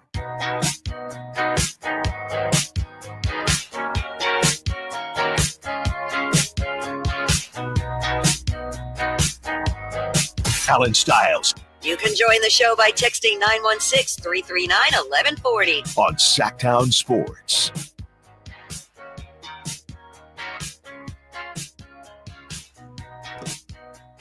There is a chance that the Sacramento Kings could bring home the title. Okay, and that title is it needs to come home. It needs to come home to Sacramento. It's not going to be easy. The Hornets look really good. It's always so funny. I guess it makes sense that they look good because they just keep getting draft picks, but the Hornets have looked really good. I haven't seen the Thunder, but I know that they have looked good as well, and I don't believe I've seen the Raptors. I've heard about the Raptors playing well, but I have not seen them play. The Thunder well. also won sitting all their main guys for the last game. Yeah. I think AJ and Topic and a couple other people didn't play. See, so there you go. Kyle wanted to play. We were supposed to play this at the beginning of the show, but the Shams update from last night on Dame Lillard, because I got caught up talking about fandom and things like that. We didn't really spend a ton of time on the actual decision from Dame and what we're hearing. So we're going to do that now, and it's going to take us into the 1 o'clock hour. This is what Shams had to say on Dame Lillard actually coming home. Ryan, being home in Portland, being back with his 3 kids was by far the biggest, most important factor in Damian Lillard deciding to return and re-sign with the Trailblazers. He was going to spend the year rehabbing his Achilles tear in the Portland area anyways. So returning to the Blazers franchise, even though he requested a trade just 2 years ago, was something he deeply cared about. And Boston, Minnesota, dozens of other teams had minimum and mid-level exception offers out to Damian Lillard in the last several weeks. But I'm told Lillard, as well as Joe Cronin, the Blazers GM, head coach Chauncey Billups, they all met at Damian Lillard's home in recent weeks and figured out how they were going to bond and reunite and move forward on a deal. 3 years, $42 million. He has a player option in the 3rd year as well. And now him and LeBron, the only players in the NBA now with a full no-trade clause. And next year, Ryan, Damian Lillard will make $70 million between his Bucks and Blazers salaries. In the next 2 years, he'll be at $140 million combined in salaries. Wow. Do you think, okay, how does this work? Does anybody know any millionaires? Right? Does anybody actually know? How does this work? If your brother if your brother is Dame Lillard or whatever, if your brother is anybody, Devin Booker, do you think you just ask them for $1 million? How does that, at what level, how much money does it take for them to not care? Now, I think because I know I'm supposed to talk about Dame Lillard and the Blazers, and we will talk about it. But at what level, if your brother, because I know, I'm not going to name the baseball player, but Bay Area guy, he played for a long time, and he's got a brother who got drafted but didn't end up making it all the way to the big leagues. This dude has made a lot of money. He hasn't made Supermax NBA money, but he played in the big leagues. He's played in the big leagues for a decade. And I just wonder, do you have to wait for them to say, here, bro, here's $1 million? Like, here's $1 million. I think it depends on personality type. I get called cheap, but I like to say frugal by my family. But even if I had this type of money, I would just hear, you need $1 million here. And obviously you don't want people to take advantage of you. And number one, I'm sticking with immediate family. I love my cousins. Okay. I love my aunts and uncles. And my grandma would be different, RIP, because she lived with us. But immediate family only, right? So, and we're pretty, there's not a lot of us. It's not like I have 7 siblings, but immediate family only. I know my brother or sister, I only got sisters, but I know my sibling is struggling. Here's $1 million. Yeah. I got Damian Lillard, and I get it. You worked for it, right? And Damian Lillard, and we could say LeBron, but any of these guys who just more money than you will ever need. At what point do you say, oh yeah, and you're the brother? Yeah, I woke up and Dame just put $1 million in my account. Do you think that's happening? Okay, so I'm not asking. Maybe I'm like, if we're just having conversation, maybe we're like hinting or joking about it, but you hope that they just offer to give it to you, right? That you don't have to ask because your family or your brother or your sister just wants to do it out of the goodness of their heart, right? Hey, man. You don't have to ask is what I'm hoping for. No, this is Al. What's up, man? How you doing? How you been? Oh, dude, I'm good. You know what I mean? I'm super solid. I got this other kid coming, and it kind of is what it is. No, we're chugging along. How are you doing? That's not what I was. How are you doing? I'm just saying it comes up in conversation and just like, oh, it'd be nice to have some money, or like, oh, you don't have to worry about that kind of thing like that. And you know what, man? That's emotional manipulation. No. And you know what, man? I just wanted to say, you getting your $70 million next season, and then you're gonna make, I don't know, I think I'm not paying attention, but $140 million over 2 years. Over 2 years, and I'm just so happy for you, bro, that you were able to pull it off. And somebody texted me, I wasn't even checking, but to see that you've made $330 million over your career, I'm just so happy for you, bro. And I just remember the times where we would play each other in the driveway, and you would dunk on me and I would dunk on you. I'm just glad that I could help a little bit, man. And that's it. That's it. But we're good. Diapers aren't getting cheaper, man. That's emotional manipulation. He asked me how I'm doing. No, that what you're doing though. No. That's what makes it manipulation.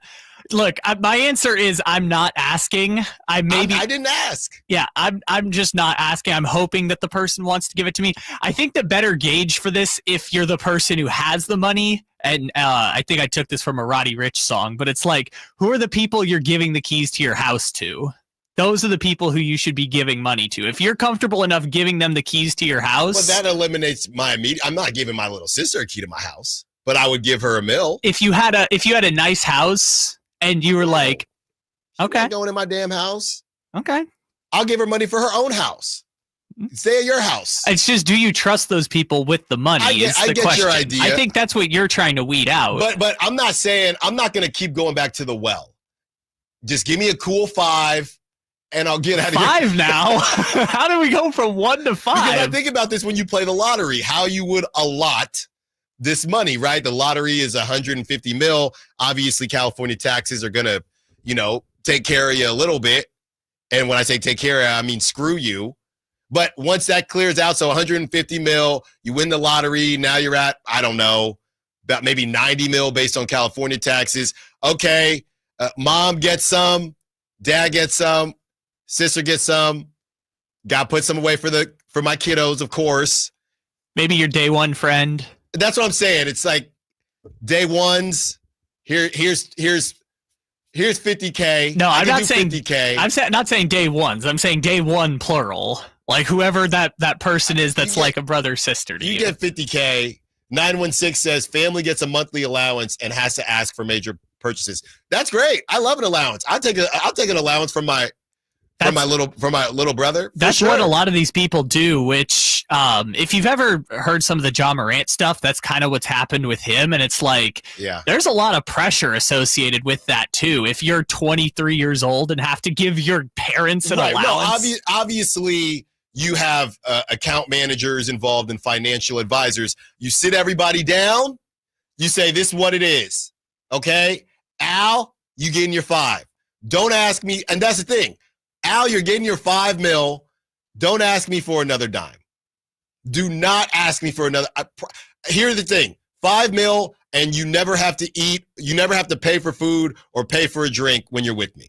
That's the deal. But I'm not giving you a dime more than $5 million, brother. I can't do it. Okay, so here's my idea for this. Have you ever heard the story of Marshawn Lynch never spending his NFL paychecks? Yes, it was all endorsement money, commercial money, things like that. So if you're specifically Damian Lillard, who a few years ago he signed a $100 million deal with Adidas, that's money that could go to the fam. Everything else, going to the bank, going to the kids, going to the house, which since we're talking about Dame Lillard's money, I don't know if you've ever seen Damian Lillard's house in Oregon.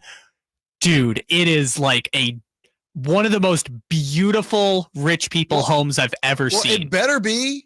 But like specifically, it's like in the Oregon woods. You have to like drive up, like it's Magnolia Lane at Augusta. You have to like drive up to it. It's so nice. Just let me hold 5. I'm saying the fam. But then you start thinking about it and you say, what's 10? See, that's. But 10. We started at 1 and got to 10 within 2 minutes. One was never all or nothing, because I might need 1 here or there depending on my endeavors. I got a lot of ideas, bro.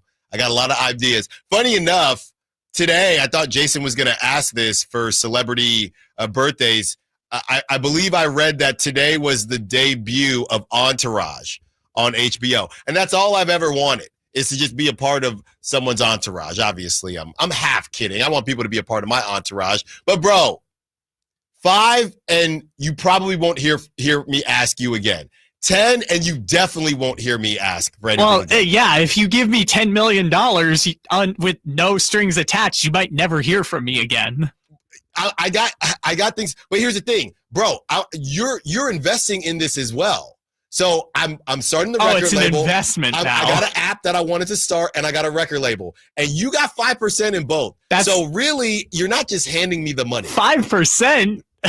I could do 20, but this ain't Shark Tank. 916-339-1140. Garrett wants to talk about some money. What's up, Garrett? Happy Friday. What you got for us?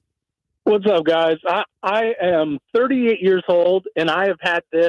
I've said the same thing since I was 18. If I ever won the lottery, and we'll go with what you're saying. So you got about 90 mil. Okay. Right? I would get a decent house. No mansion, nothing like that. You don't need to do that because property tax will kill you. Right. Get a decent house. Take care of your kids. Put some away in a CD for your kids. Like I got 5 kids. It's crazy. Okay. I know. I would put about $2 million in each account. Okay. CDs. Let it make more money as it goes. Then the next thing I would do is whoever you have as your utilities, whether it's PG&E, I hate them, or SMUD, or whoever your cable internet guys are, give them $500,000 in credit towards your name and your spouse's name, and say, look, this is for credit to any future bills. I just don't want to see a bill. Right. Until it's gone.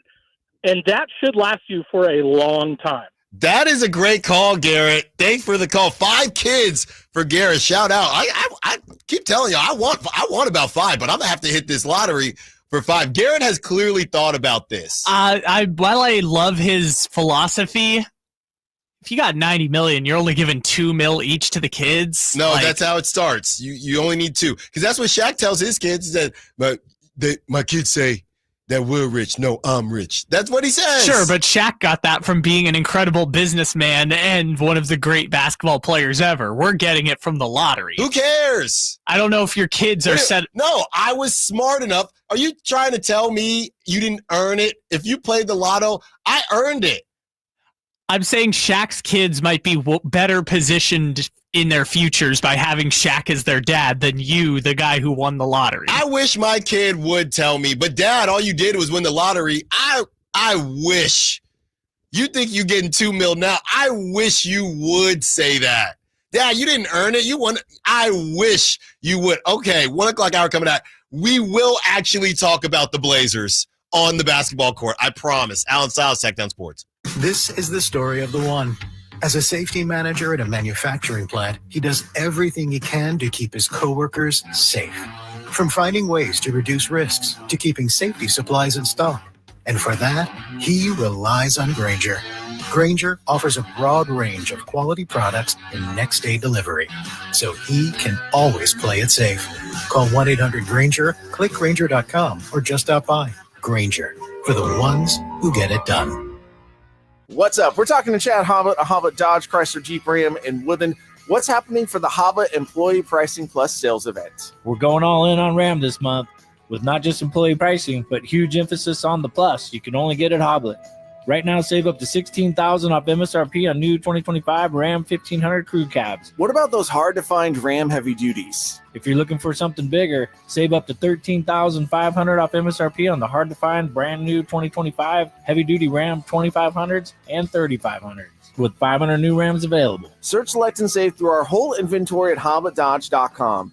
Nobody beats Hoblet. Period. 16,000 total net savings on select new 2025 Ram 1500 Bighorn after 6,500 factory rebates and 9,500 dealer discounts. Rebates may include 2,500 SFS bonus cash. Must finance with Stellantis. 1,000 trading assist with eligible trade-in. 500 on the job upfit. Must show eligible upfit. 13,500 total net savings on select new 2025 Ram 2500 limited after 4,000 factory rebates and 9,500 dealer discounts. Rebates may include 2,500 select inventory bonus cash and 500 on the job upfit. Must show eligible upfit. At least 5 at each net savings. Employee pricing included in dealer discounts. See dealer for details. This summer, the heat keeps coming on the Sactown Sports Live events calendar. Kicking off when Third Eye Blind and Neon Trees light up the stage on July 25th at the venue at Thunder Valley. Then head up to the lake for not 1, but 2 nights with Old Dominion, August 1st and 2nd at the Lake Tahoe Amphitheater at Caesars Republic. And come right back up August 17th for Glass Animals. On August 21st, flash back to your favorite decade with Lost 80s Rewind featuring Flock of Seagulls at Thunder Valley Resort and Casino. Then, get weird with the one and only Weird Al Yankovic live at the Lake Tahoe Amphitheater at Caesars Republic on August 24th. On August 29th, Japanese Breakfast takes the stage at the all-new Channel 24 music venue in downtown Sacramento. And don't miss the legendary Darius Rucker bringing the country heat to the Lake Tahoe Amphitheater at Caesars Republic on September 13th. For tickets and more details, keep it right here on Sactown Sports or visit sactownsports.com.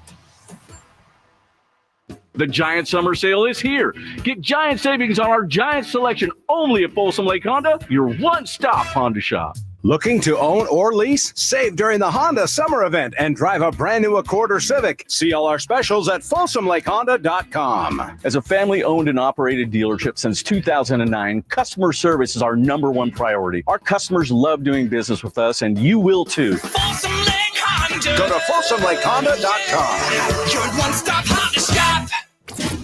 KHD1 Sacramento, KYMX HD3 Sacramento. From the Power Business Technology Toshiba Studios. Sactown Sports 1140.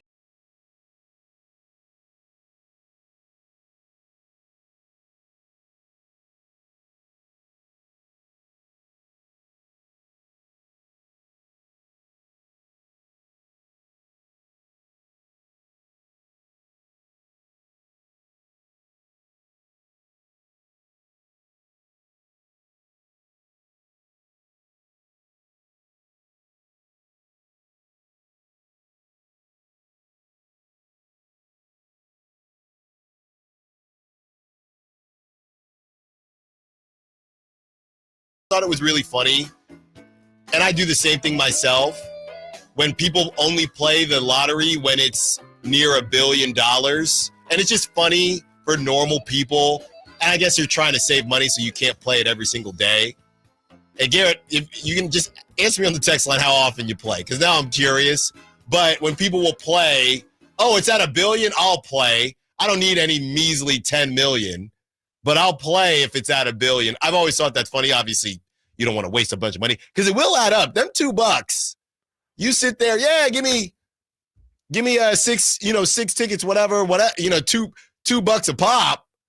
Okay, that'll be $24. Yeah, that's why I steer clear of it myself. The thing about playing the lottery is you never feel dumber about spending $20 than when the numbers come out and you just think, how much of an idiot was I to think that the numbers that I purchased were actually going to come out? Like, it's just the astronomical odds of it. When you're buying it, you think, okay, cool. I always get ticked off if I have multiple of the same. Well, I'm mad if I get multiple of the same Powerball number, but I also feel good because if it's the Powerball number, you got more chances.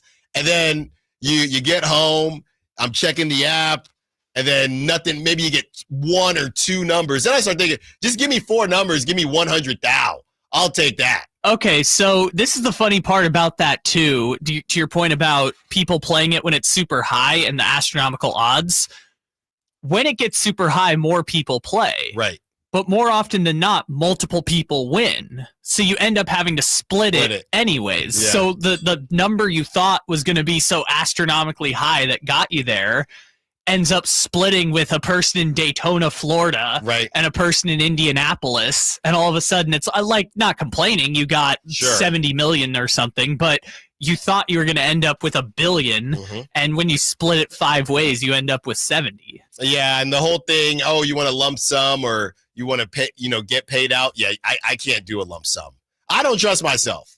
And I all I would do is just do it myself. I wouldn't just let $1 billion where you got to go to the Swiss or whatever. I don't think it can just sit in my account. You also got to have some real conversations with your spouse about what we're doing once you win the I'm going to have a lottery. conversation because now I'm the man.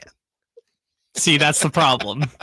Yeah, what you're describing is the problem. Now we're going to play by my rules. You don't like it? You got 1 billion reasons to convince yourself you do. Minus taxes. And, whatever the case may be. All right, let's actually get to the Trailblazers on the court because this is it's a feel-good story. I'm happy for Dame.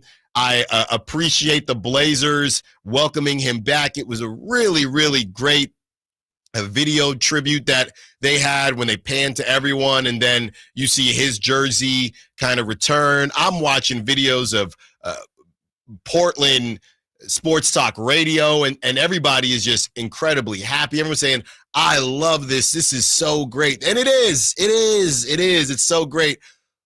What the hell are they doing? What are they actually doing when it comes to basketball? Because you cannot play Drew Holiday and Dame Lillard together. And I wouldn't say that you can't play them together. Let me rephrase that. You can't play them together with your current roster. Something has got to give. Either you're going to move on, either Scoot's going to take a leap this season, and then he's going to be held back because you got Dame.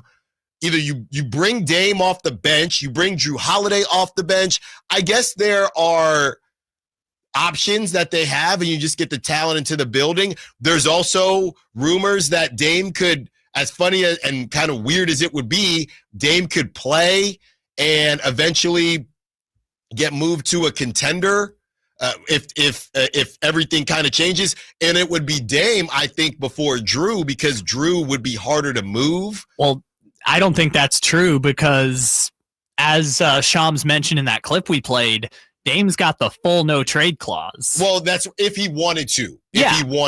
But it's hard to move because you have to move him to exactly the team he wants to go to. But that's what I'm saying. Dame came back for whatever reason. A lot of people are saying he just went back to rehab and to see how things went, or see how things go in that next year. So it would all be Dame's decision.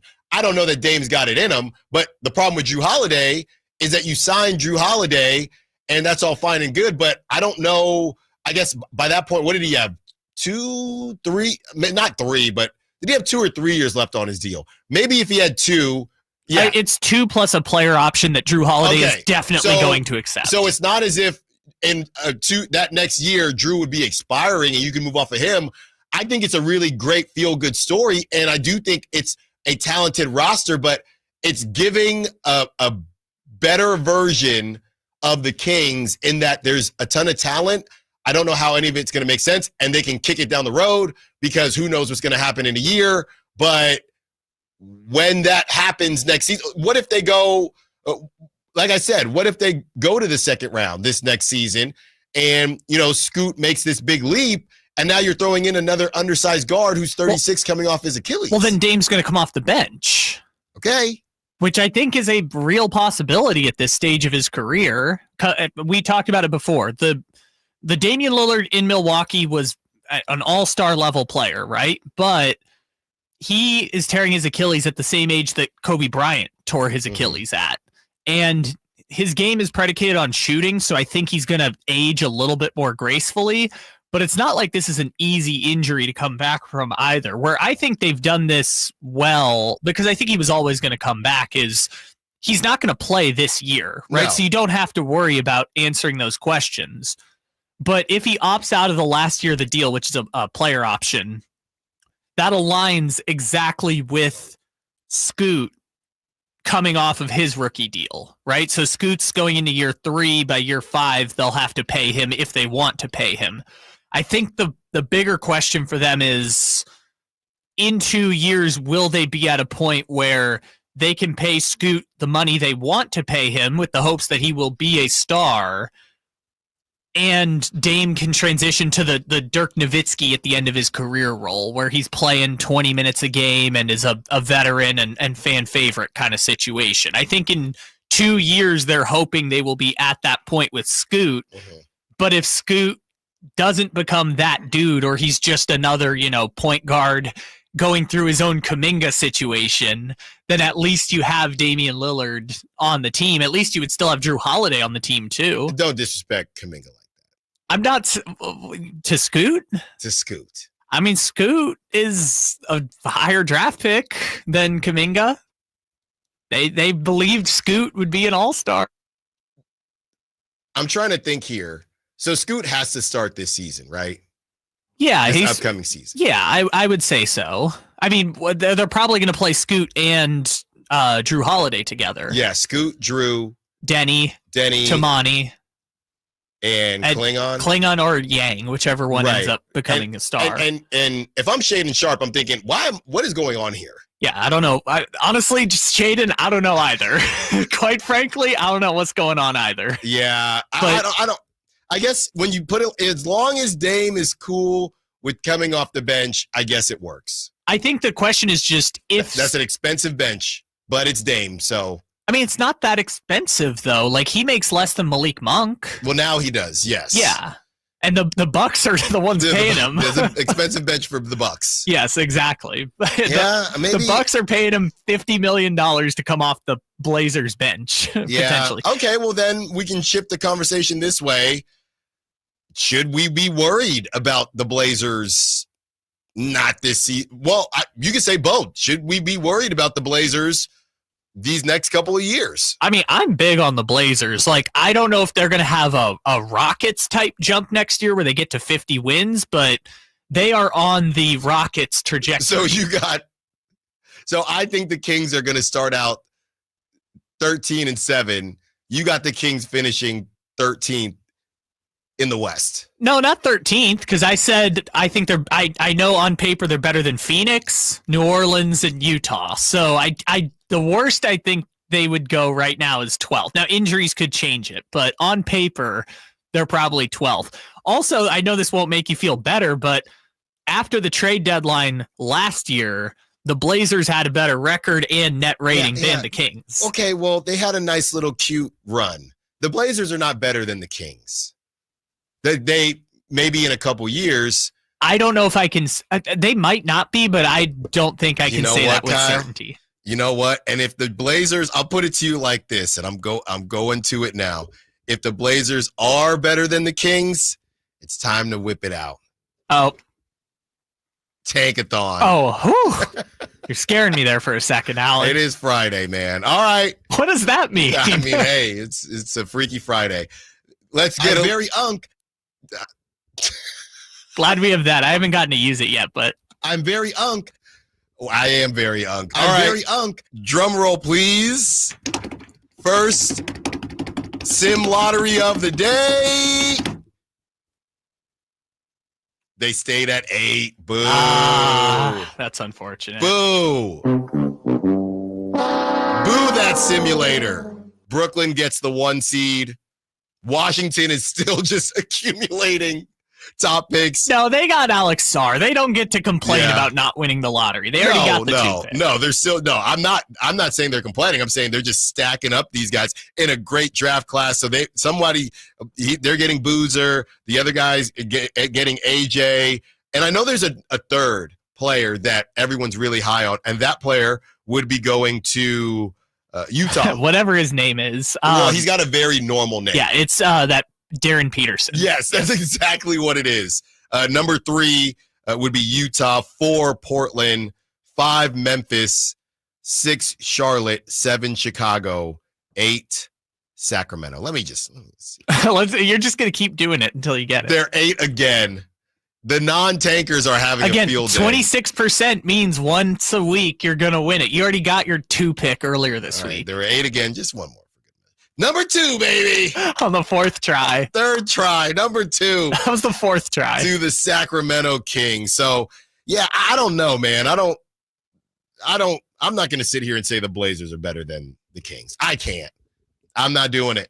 I do think they're more talented than the Kings. And that's, unfair to Sacramento. Portland's obviously a young team, but their strength is defense. And as long as they can just get some offense, which, hey, Scoot, you're getting every chance in the world this year. This is it. They have given you arguably an still all NBA 2 guard in Drew Holiday, an all-defensive second-teamer last year in Tamani Kamara, and an excellent defender who didn't quite make All-NBA in Denny Advia. This is the dream scenario for the Sacramento Kings. Wings who can defend 2 through 4 all throughout that lineup. Scoot, all they're asking you to do is score. Just be a playmaker and score. That is all they're asking you to do. Don't be a bust. This is it for you, Scoot. Yes. This is it. Otherwise, it's Yang time. It's time for the Yang gang to take over, if not now. The fate of every under 6'5" draft pick moving forward is in your hands, Scoot. It's now or never, buddy. If it doesn't work now, Scoot, then, nobody. They are giving you every chance to succeed. They're bringing Damian Lillard back, and he's willing to mentor you. Like, if it's not going to happen now, I don't know if it's going to happen for you, Scoot. Yeah, and again, it just a lot is on your shoulders, Scoot. So I'm not putting them over the Kings. I can't do it. And the Suns, I'm not putting them either. So if I'm not putting them over the Kings, so I have the Kings at worst. If you have the Kings at worst 12th, I have the Kings at worst 11th. At worst. Now, based on talent. Now, going into this next season, or going into when Dame Lillard returns, I just think we don't know. Everybody's saying, well, they're not. We know that they won't be bad, right? They're not going to be bad, but I don't know that the Blazers will be good. They still don't have Dame at 37 or whatever he'll be. They still won't have a dude unless this season somebody kind of shows themselves to be that. And for some reason, Shaedon Sharpe's still coming off the bench because I think scoring-wise, he could be that. But they still don't have, when you look at the rest of the Western Conference, besides the Rockets have KD now. And I guess Dame could be a version of that in spots. But all these other teams that are ahead of them, they have their go-to guy. And the Blazers don't have that unless you're counting Dame as that at 36, 37 years. Do you remember that? An Achilles. Do you remember that joke that you loved so much about the Rockets look like they play like a team without their best player? I think you're going to see some of that from Portland this year.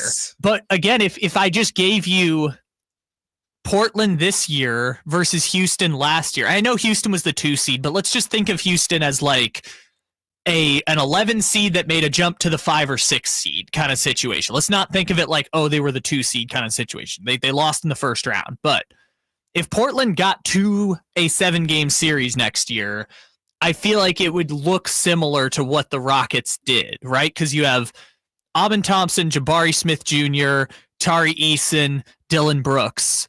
I can go over to Portland and be like, you got Tamani Kamara, Denny Advia, Drew Holiday, Shaedon Sharpe, Jeremy Grant is still there. Like Matisse Thybulle is still there. You've still got, I know you're shaking your head at Matisse Thybulle, but he's still on that team. He doesn't even play basketball. They need either Klingon or Scoot, more likely Scoot, to play like an all-star caliber scorer or playmaker. And Klingon, come on.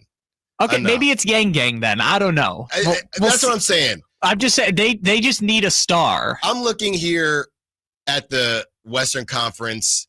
I'll tell you what, and I might be, it's red Kool-Aid today. Or maybe it's purple Kool-Aid. Shout out great.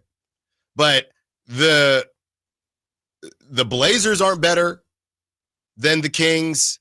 And we can have a separate conversation about who's going to have a better season, the Blazers or the Spurs, because I think that's a fun conversation. I'd probably say Blazers, but I think it's really close. And you know what I would say? If you think the Blazers are going to be better than the Kings, then you probably think the Spurs are going to be better than the Kings. And I don't think either of them are better than the Kings. I don't. And I also don't think the Grizzlies are better than the Kings. So right now, I got the Kings pretty much 8 or 9. And the one that I'm staring at right now is the Mavericks. Because the Mavericks have more talent than the Kings. They do. And I'm still waiting for the Timberwolves to stink. They will stink eventually. Mark my words. Okay. And by the way, speaking of the Timberwolves, again, in that clip that we played of Shams, they were in the conversation for Dame Lillard. Now, again, this is a situation where it's a bargain, right? But the Timberwolves keep telling us we don't have enough scoring. I don't know how they're going to acquire it, but they're telling us we're not good enough on the offensive end because they're not. No, and that's why they were in on Kevin Durant. They were willing to give up their defensive anchor in Rudy Gobert to acquire an elite perimeter scorer in Kevin Durant. I mean, they're telling you we think the path to getting over the hump is by sacrificing on defense and being one of these unstoppable offensive teams in the playoffs, which, hey, it's different strokes for different folks, right? The strategies of how to get to a championship when you just saw the Thunder be one of the great defensive teams in NBA history. There's different strategies for how you get there, but Minnesota just thinks that's their best course of action. Well, it would help. You know what? Minnesota is just looking because Naz Reid, the Monstars, took his talent. He was so bad in the playoffs. Well, and then they just gave him $125 million. He was so bad. And they said, hey, we know that wasn't really you. So, I mean, I'm just looking here. If Naz Reid stinks offensively, Dante DiVincenzo forgot how to shoot, and Rudy Gobert is Rudy Gobert, and you got Mike Conley's skeleton, I'm close to putting them in that convo. I mean, it's Randall, who had his most efficient season of his career last year, but certainly wasn't an all-star by any stretch. I would be on record. Here's where it gets weird. I would be on record saying, look, I know I just said that the Kings are better than the Blazers, but I just do not. It's less about, because I was going to say the Blazers could have a better season than the Timberwolves. I just don't believe in them. You cannot make me believe in the Timberwolves until they get another score. I tried to tell you last year they were excellent on the defensive end of the floor. That's fine. That's what they were the year before. And they got to the conference final. Look, they had Karl Anthony Towns, and they went to 5 in the conference finals. Then they traded him for Julius Randle and White Dante, and they still went to 5 games in the conference finals. And they would have lost to the Warriors if Steph were. They swept them. No, they didn't. Outside of the one Buddy Hield game. Outside of the one game Steph played. Yes, they got swept. You're not telling me that they weren't going to win that series. If Steph plays, they lose. That's not true. The Blazers, I'm throwing the Timberwolves in the same conversation with the Kings and maybe not right there, the but Grizzlies. Maybe, they're both those teams. I don't believe. What? I believe in the Timberwolves more simply because they did it, but the Grizzlies are not better than the Kings. They're not. I mean, they have still Ja Morant and Jaren Jackson. I will admit, I don't know what the Grizzlies are doing. That's not to say I don't think they're going to be good. I just don't know what the game plan is for the Grizzlies going into next season. But I also feel like we're overvaluing what the Kings have just a little bit. I got him in the bottom tier. I'm not saying that they're You're trying to put the Blazers and the Spurs over the Kings. Are those teams not more talented? The Blazers and the Spurs? I don't think the Spurs are. And I don't know if either of them are. Based on what both rosters have done in the NBA, no. Okay, I just don't feel you might be right. I just don't feel confident definitively saying that the Kings are more talented. They might absolutely be, and maybe these teams are one injury away. But I'm not saying we could go either way. I'm giving the Kings the benefit of the doubt because I pay taxes in Sacramento, but I'm not sitting here definitively saying that the Blazers and the Spurs are better than the Kings or the Grizzlies. I'm not. Grizzlies, that one, I feel more confident, but those other two, I agree you got with Ja. Well, what are we doing with Ja? But Jaren Jackson Jr.? Okay. And I saw KCP at the airport. He looked like he was having a good time. They still got Brandon Clark. They got zero shooting. They have zero. You know, the only shooting they have is Jaren Jackson's two-handed jump shot. That's literally all the shooting they have. That's it. They still got Jalen Wells. They still got Zach Edey. They still got Brandon Clark. They still got Scottie Pippen Jr. Scottie Pippen Jr.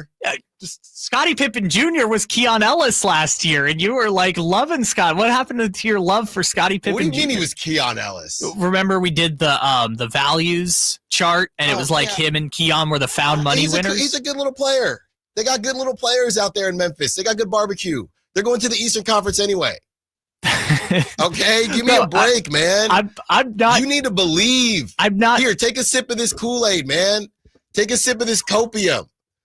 Why are you messing with Bobby Jackson? Let's go to Mitch before we hit the break, who's been hanging on, 916-339-1140. What's up, Mitch? What you got for us?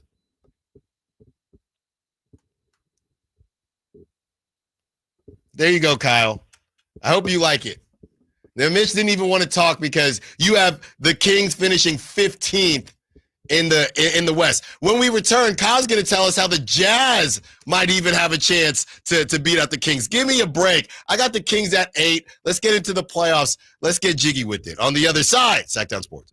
Sacramento weather is brought to you by the Roseville Auto Mall. I'm Tamara Berg in the KCRA 3 Weather Center. What a nice kickoff to the weekend. Friday forecast, full sunshine, light southwest winds during the day, and highs to peak in the upper 80s to lower 90s, close to normal for this time of year. We'll drop it back to the 50s overnight tonight and into your early Saturday morning. Get the latest forecast on the KCRA 3 News and the KCRA 3 app. The Roseville Auto Mall is Northern California's ultimate destination when looking for your next vehicle. Find the largest selection with 20 top brands. And right now, save big on the perfect vehicle for your summer fun during our summertime savings event. The Roseville Auto Mall, driven to be the best. With 25 award-winning years in Northern California, Ashton & Price is your local injury law firm. Pro attorney tip: if a firm presents it's local, but they're in LA, red flag. If your first consultation is not with a lawyer, big red flag. At Ashton & Price, your first consult is with a local attorney, and if serious injury prevents travel, a lawyer will come to you. Still not enough? George Washington's my uncle. At Ashton & Price, no red flags, just red, white, and blue. Remember, for the best advice, don't think twice. Call Ashton & Price. Get ready for a night out with Jordan Davis. It's Country in the Park 2, Saturday, September 13th at Cal Expo. Along with special guests Mitchell Tenpenny, Locash, Vincent Mason, and Abriana. Make it a family day out with food trucks, games, dancing, and more. Saturday, September 13th at Cal Expo. Sponsored by the California Army National Guard and Hot Valley Brewing. Tickets at CITPFest.com. With Progressive's Name Your Price tool, you get coverage options based on how much you want to pay for car insurance. And then you decide how to spend the rest of your money because you're in charge. And right now, you're going to pay for groceries. But you decide what groceries. Just keep in mind you're running out of dishwashing soap. But you decide if you're going to buy that soap. Just those dishes won't clean themselves, will they?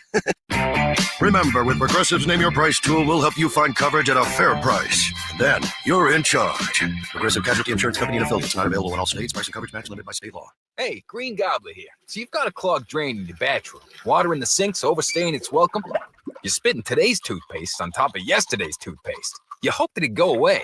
Yeah, clogs don't just go away. I make them go away. I'm Green Gobbler, the only clog dissolver you need. I'm bleach-free, safe for your pipes, and I work. Guaranteed or your money back. Because I never met a clog that was going to unclog itself. Green Gobbler. Let the gobbler get it. At Fisher Investments, we may seem like other money managers, but we're different. Are you really that different than the rest of us? We are. As a fiduciary, we always focus on what's best for our clients. What services do you offer besides investing? We have a team of specialists in financial planning, estate planning, and more. Your clients rely on you for all that? Yes, we ensure clients receive unparalleled service at every step of the relationship. Okay, but you still sell commission-based products, right? No, because we believe that's a conflict of interest. We prioritize service over sales goals. So then how do your fees work? We have a simple and transparent fee that's a percentage of our clients' portfolios. So we do better when our clients do better. Wow, we're more different than I thought.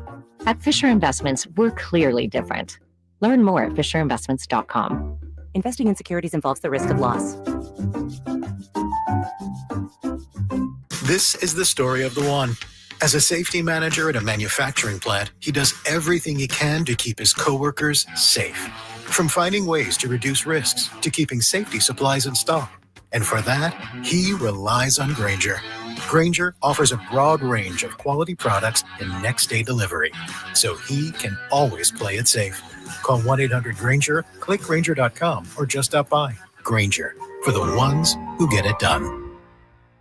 Wesley Financial Group is not a law firm, and Chuck McDowell definitely not an attorney. This is Chuck. If someone talked you into buying something really silly and you want to get out of that silly little thing, my advice, get the facts. Call me and I'll send you our timeshare exit kit absolutely free. Inside, you'll learn how timeshare works and all your options for cancellation. Call Wesley now for your free exit info kit. 800-475-1818. That's 800-475-1818. The Open Championship Leaderboard Update is brought to you by Nature Wood Home Furnishings, where it's all about choices and always about quality. At the end of day 2, we have a new leader at the Open Championship. It's Scotty Scheffler. After shooting 7 under, Scheffler is now 10 under for the tournament, 1 stroke ahead of Matthew Fitzpatrick.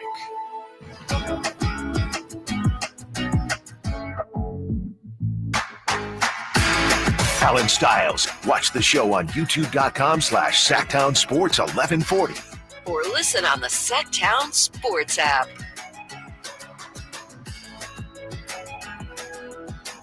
It is time. Get your fingers ready to type.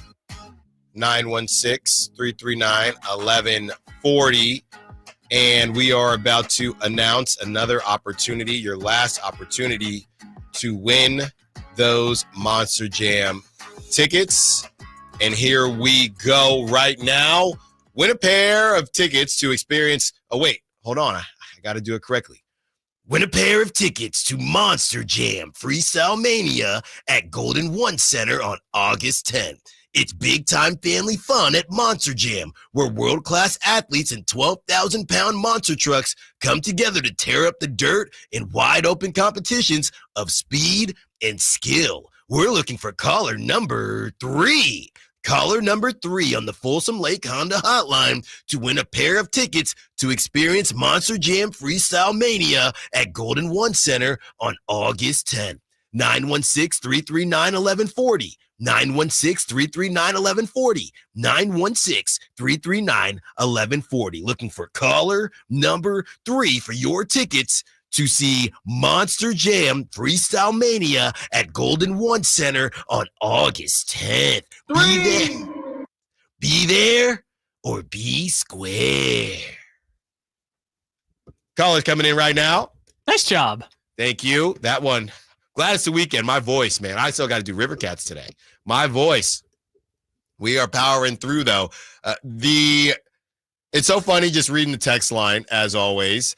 530, what happened to Allen, and who is this new guy? I like how optimistic he is. 916 says, Allen about to have a disappointing season in 2025, 2026. And the 279, Allen Stiles and Kyle, in parentheses, especially Kyle, hate the Sacramento Kings. Mm-hmm. Yeah, that's right, I do. That's why I got them better than the Blazers. I got them better than the Spurs. I got them better than the Grizzlies. I still don't believe in the Timberwolves. And I should. But I still don't believe in the Timberwolves. I hate them, though. Cannot stand them. Now somebody's walking into the car. Allen just said he hates the Sacramento Kings. 916 says, I lead towards Kyle's thinking and would love to be pleasantly surprised, but the hopium is real on these streets. Yes, it is. And that's what, parents always told you to just act the part, dress the part. That's what Scott Perry does, man. That's why he's got this hopium. 13 and 7 first 20 games. You heard it here first. Maybe 12 and 8. No worse than 12 and 8. I just think that's where they're going to go. A chip on their shoulder, will it sustain? I don't know. But there are a lot of different ways to look at this season and how you can approach it. Because there's either two things. I'm going to be right and we'll all be pleasantly surprised, or I'm going to be wrong and it's tankathon time. Fire up the simulator. So that's how I'm approaching it.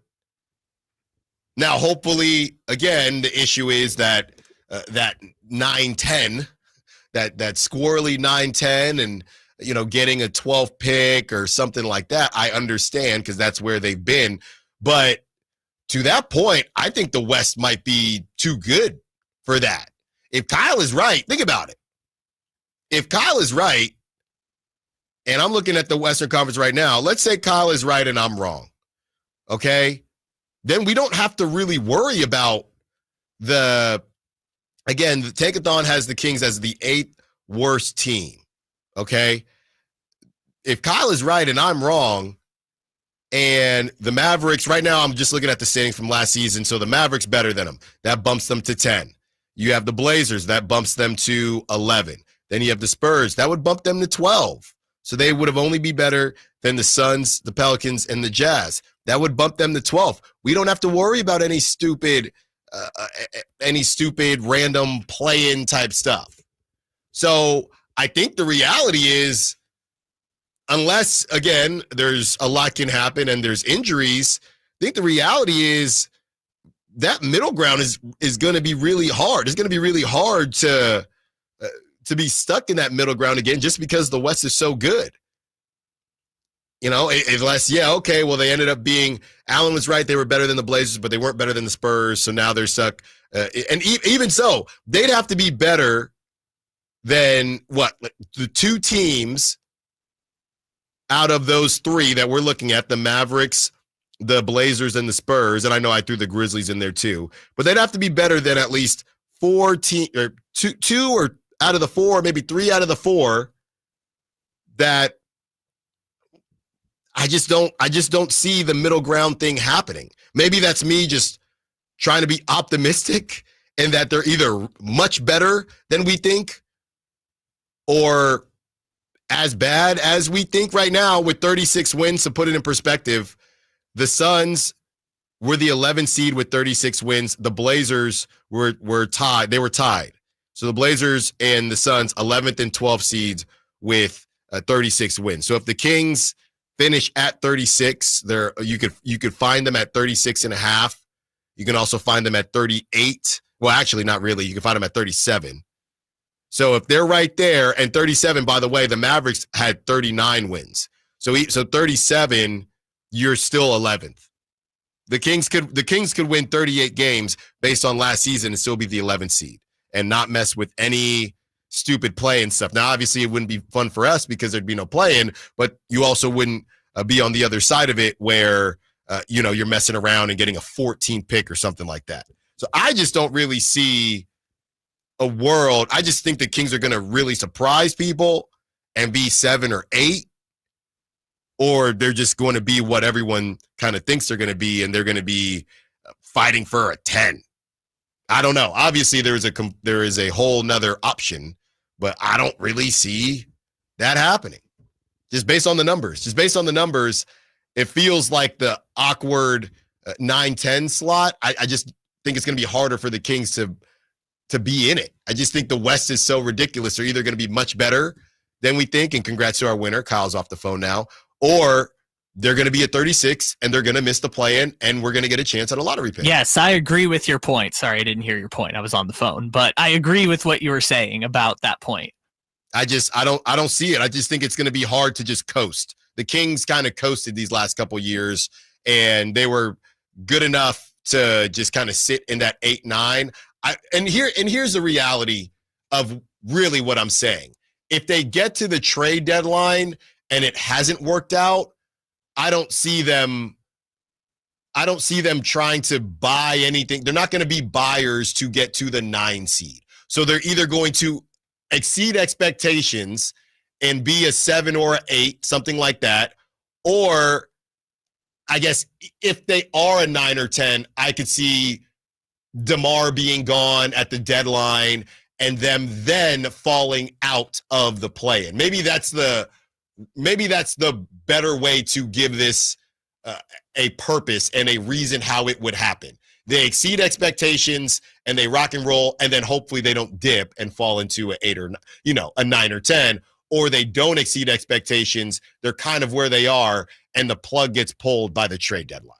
That's kind of what I'm thinking. Trade deadlines are weird now, though, right? Because if they were to trade for Kuminga, then you would think that that's depending on what they give up, let's say it's the Malik Monk, Devin Carter reroute to a third team situation, right?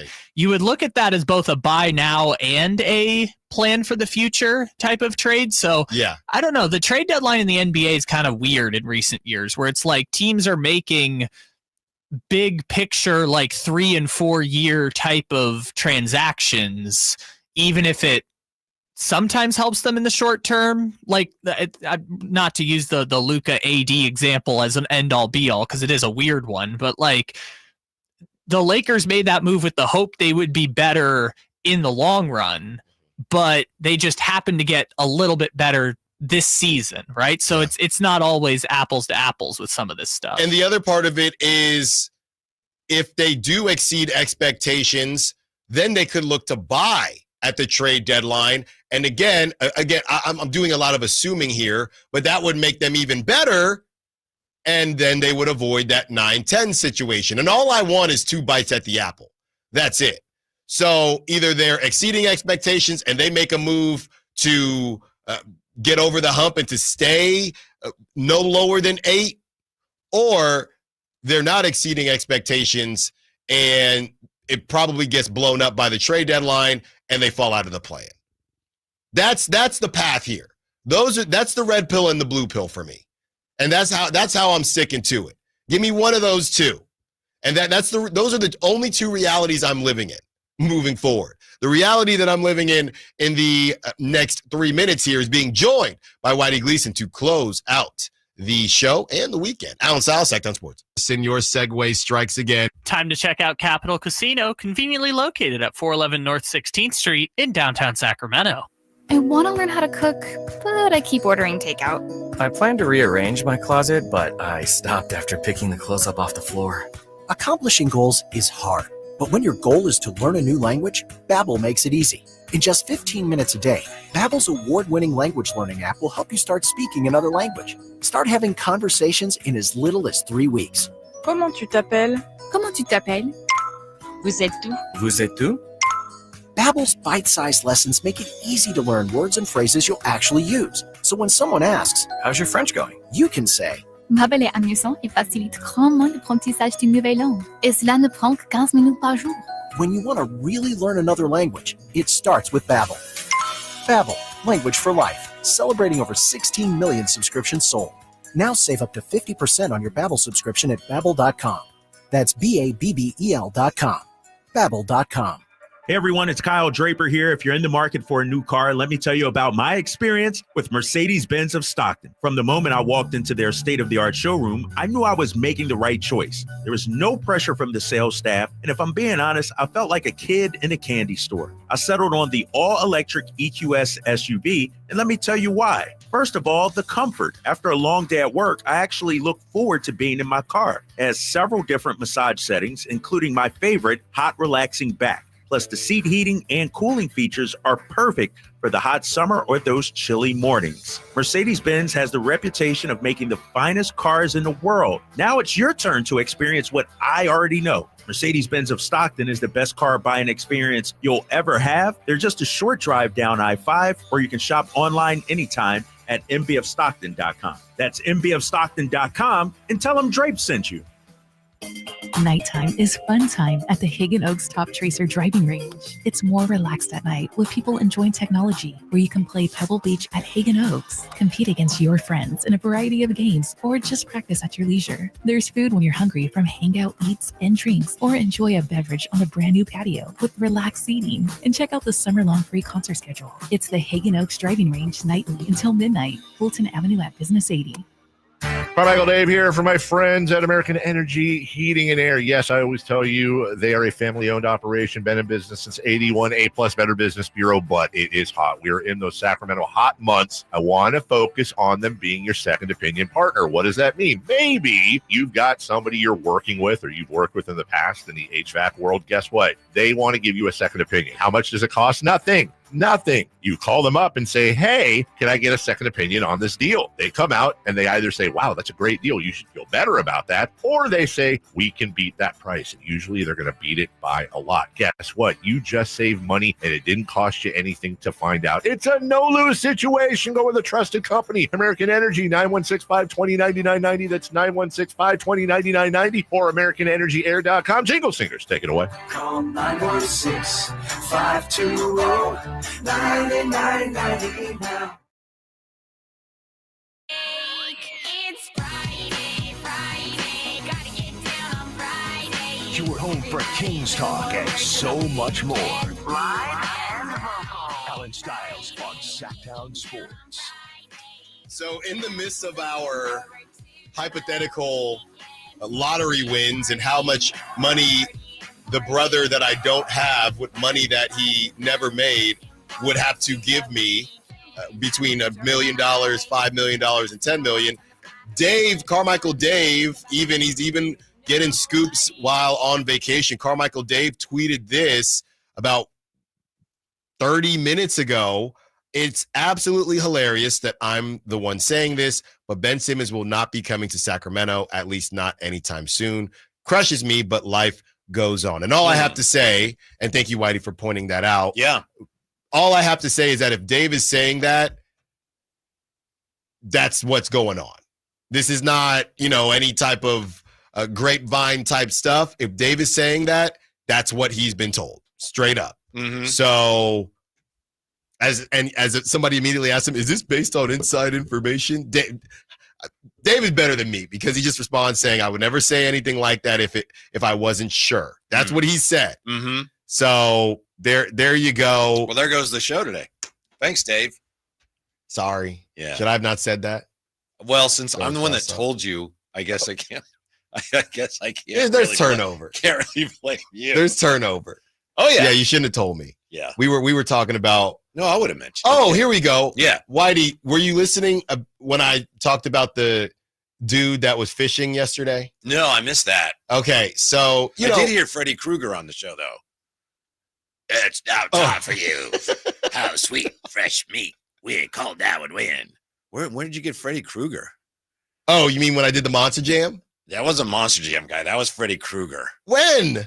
When you were doing it, your monster truck guy is not the monster truck guy. It's Freddy Krueger. People love him, man. We need a name for him. Not Freddy Krueger, though. But Whitey, yesterday. Yeah, sorry. Yes. I'm out there in Natomas, and a lot of different neighborhoods have those bodies of water. They're man-made, but there's fish in them. Okay. And they're, protected habitat type of deal. Just don't fish in them. And we're at the park, and I'm pushing, Tyler Stiles on the swing, and I look up. Whitey just casting. Yeah. Fishing in there. So I took a video. He caught me taking the video. He didn't say anything, he just kind of, we both just, I dropped the phone and I said, say cheese. What were you going to do with the video? I asked everyone what I should do. And Kyle, it was pretty close to split. Some people called me a snitch and they said, no wonder you went to De La Salle. But a lot of people they said, Allen, you got to do the right thing. You got to send it in. They said, send it in. And say, hey, we just want the rule enforced. We're not asking to punish anyone. Come on, man. I have no idea. It's possible that guy needed to fish to have something to eat. Well, Allen said that earlier. Then take your butt to the actual river. It's illegal. By the way, we're playing the video again on the YouTube now for people who are watching. We have the video of there's a white post on the side. I've paused it that says no fishing. And then there's a man fishing directly next to it. So here, let me make it. This is great. Now I sound like Dave. This is great radio. But there he is right there. He's casting right next to the no fishing sign. What are we doing? And then the reason the camera pans down is that Allen gets caught by the man who looks up as he's filming him. Your obsession to record everything so you can post it. You just better be careful. You could end up in trouble. Oh, well, now it's even worse than that. He wants to send it to the homeowners association. I'm going to send it in. Yeah. Someone on the chat. This is a boomer thing to do. Yeah. Well, leave the fish alone. Dang it. Whitey, what's coming up on the show today? Today on the show, we may be talking to Chris Mannix. We're also going to be talking, we hope to talk to Chris Mannix. Oh. Talking about some interesting gambling stories in sports today, involving Terry Rozier and Luis Ortiz. Yes. The Terry one has come and gone, he hasn't been charged. It's reopened again. Yes, not come and gone, but it's kind of, gotten quiet and then some of the details make you go, well, oh. So we'll look at some of those. How do we stop this? Stop the illegal fishing, stop the betting. Well, you could, go back to banning gambling. The only way to stop it is to make everything legal. And then there's no violations. Otherwise, it's not going to be stopped, is my point. Well, can we get to a point? Because I know there are all these crazy apps out there, not that I would ever indulge, but can we bet on our shows? That's not the direction I want this to go. The amount of times Allen Stiles says a certain phrase. Yeah, maybe you couldn't bet, not Pete Rose it. You can't bet on your own show, but I could bet on Drive Guys, Allen Stiles mentions, Allen Stiles, what would it be, Kyle? Subtweets or strays from Draper. Right. And you see the problem, that would be very easy for you to control. Or very easy. No, I'm not on the show. Interested parties. Oh, yes, but you wouldn't know what I'm betting on. Carmichael Dave, amount of breaks missed. I don't know. Take the over. I don't know. He's been trying to be better about that. Yeah, he's been trying. So am I. I'm trying to make sure people don't fish illegally as well. Allen's trying not to post so many videos, but it's not really working out. I only posted it on my personal. Oh. Well, and now you sent it to me, and it's all over our YouTube. And now it's on YouTube.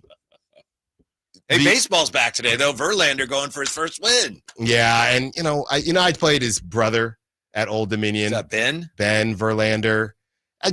You're not a Giants fan. I don't need you speaking on the Giants. He's a Verlander fan. No, he just wanted to. So just go, I don't need to hear you talk about the Giants, dude. The Giants.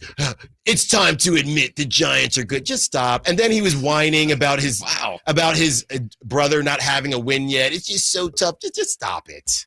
Stop it. Touched a nerve there, Kyle. I'm not sure why. Because we got swept by ODU. But I'm gonna get it wrong, but he was either a position player, then got drafted as a pitcher. Or he was a pitcher, got drafted as, but enough, man. Just stay away. Just stay away. I don't want to see him in San Francisco. I don't want to see him.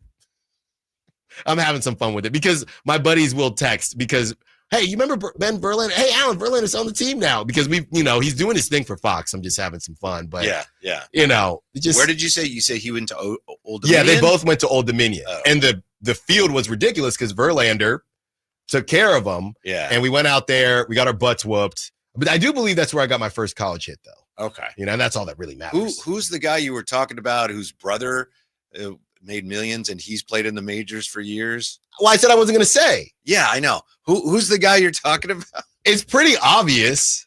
Huh. He's from the Bay. All right. Peninsula. That's the last thing I'll tell you. For some reason, I couldn't figure that out. I'll have to work. That's the last thing I'll tell you.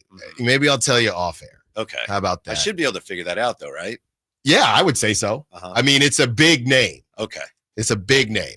But, Whitey, in other big news, the Summer League, Kyle missed that one. The Summer League playoffs are upon us. Yes. You got to shut Nick Senor Clifford. segue No, strikes it's again. too late, Kyle. Wait, wasn't that? It was Sorry, that. Ramsey was talking. I couldn't hear you.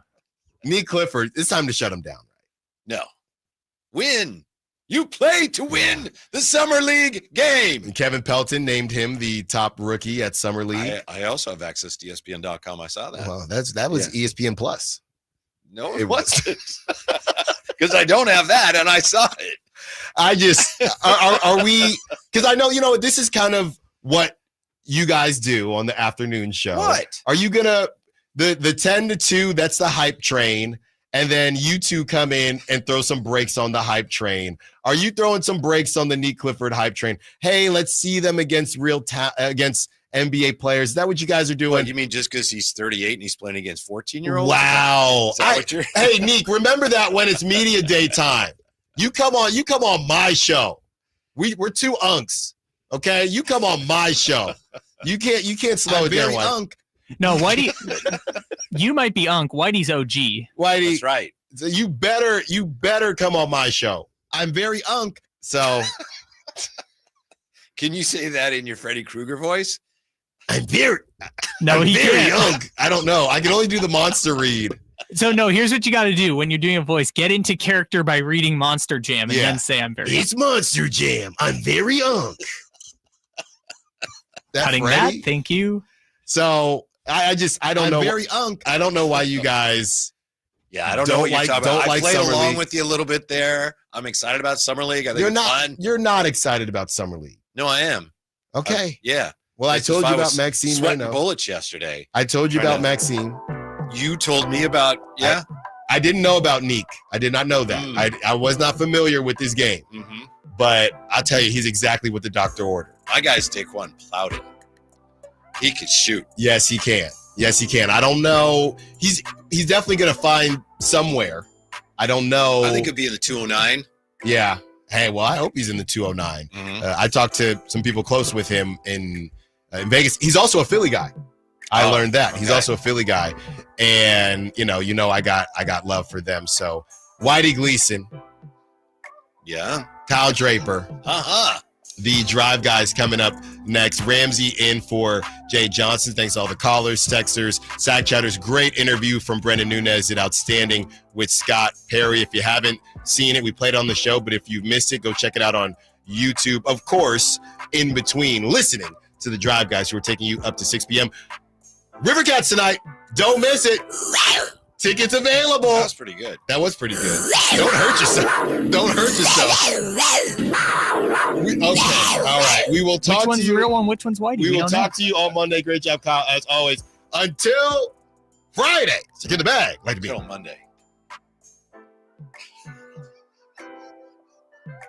I don't know. I can't believe nobody's is with me on this. Yeah. Follow the rules. I don't know. I mean, I did sneak into that NBA party, but that was a misunderstanding. That wasn't sneaking in. Why do you keep calling it sneaking in? Because it sounds cooler.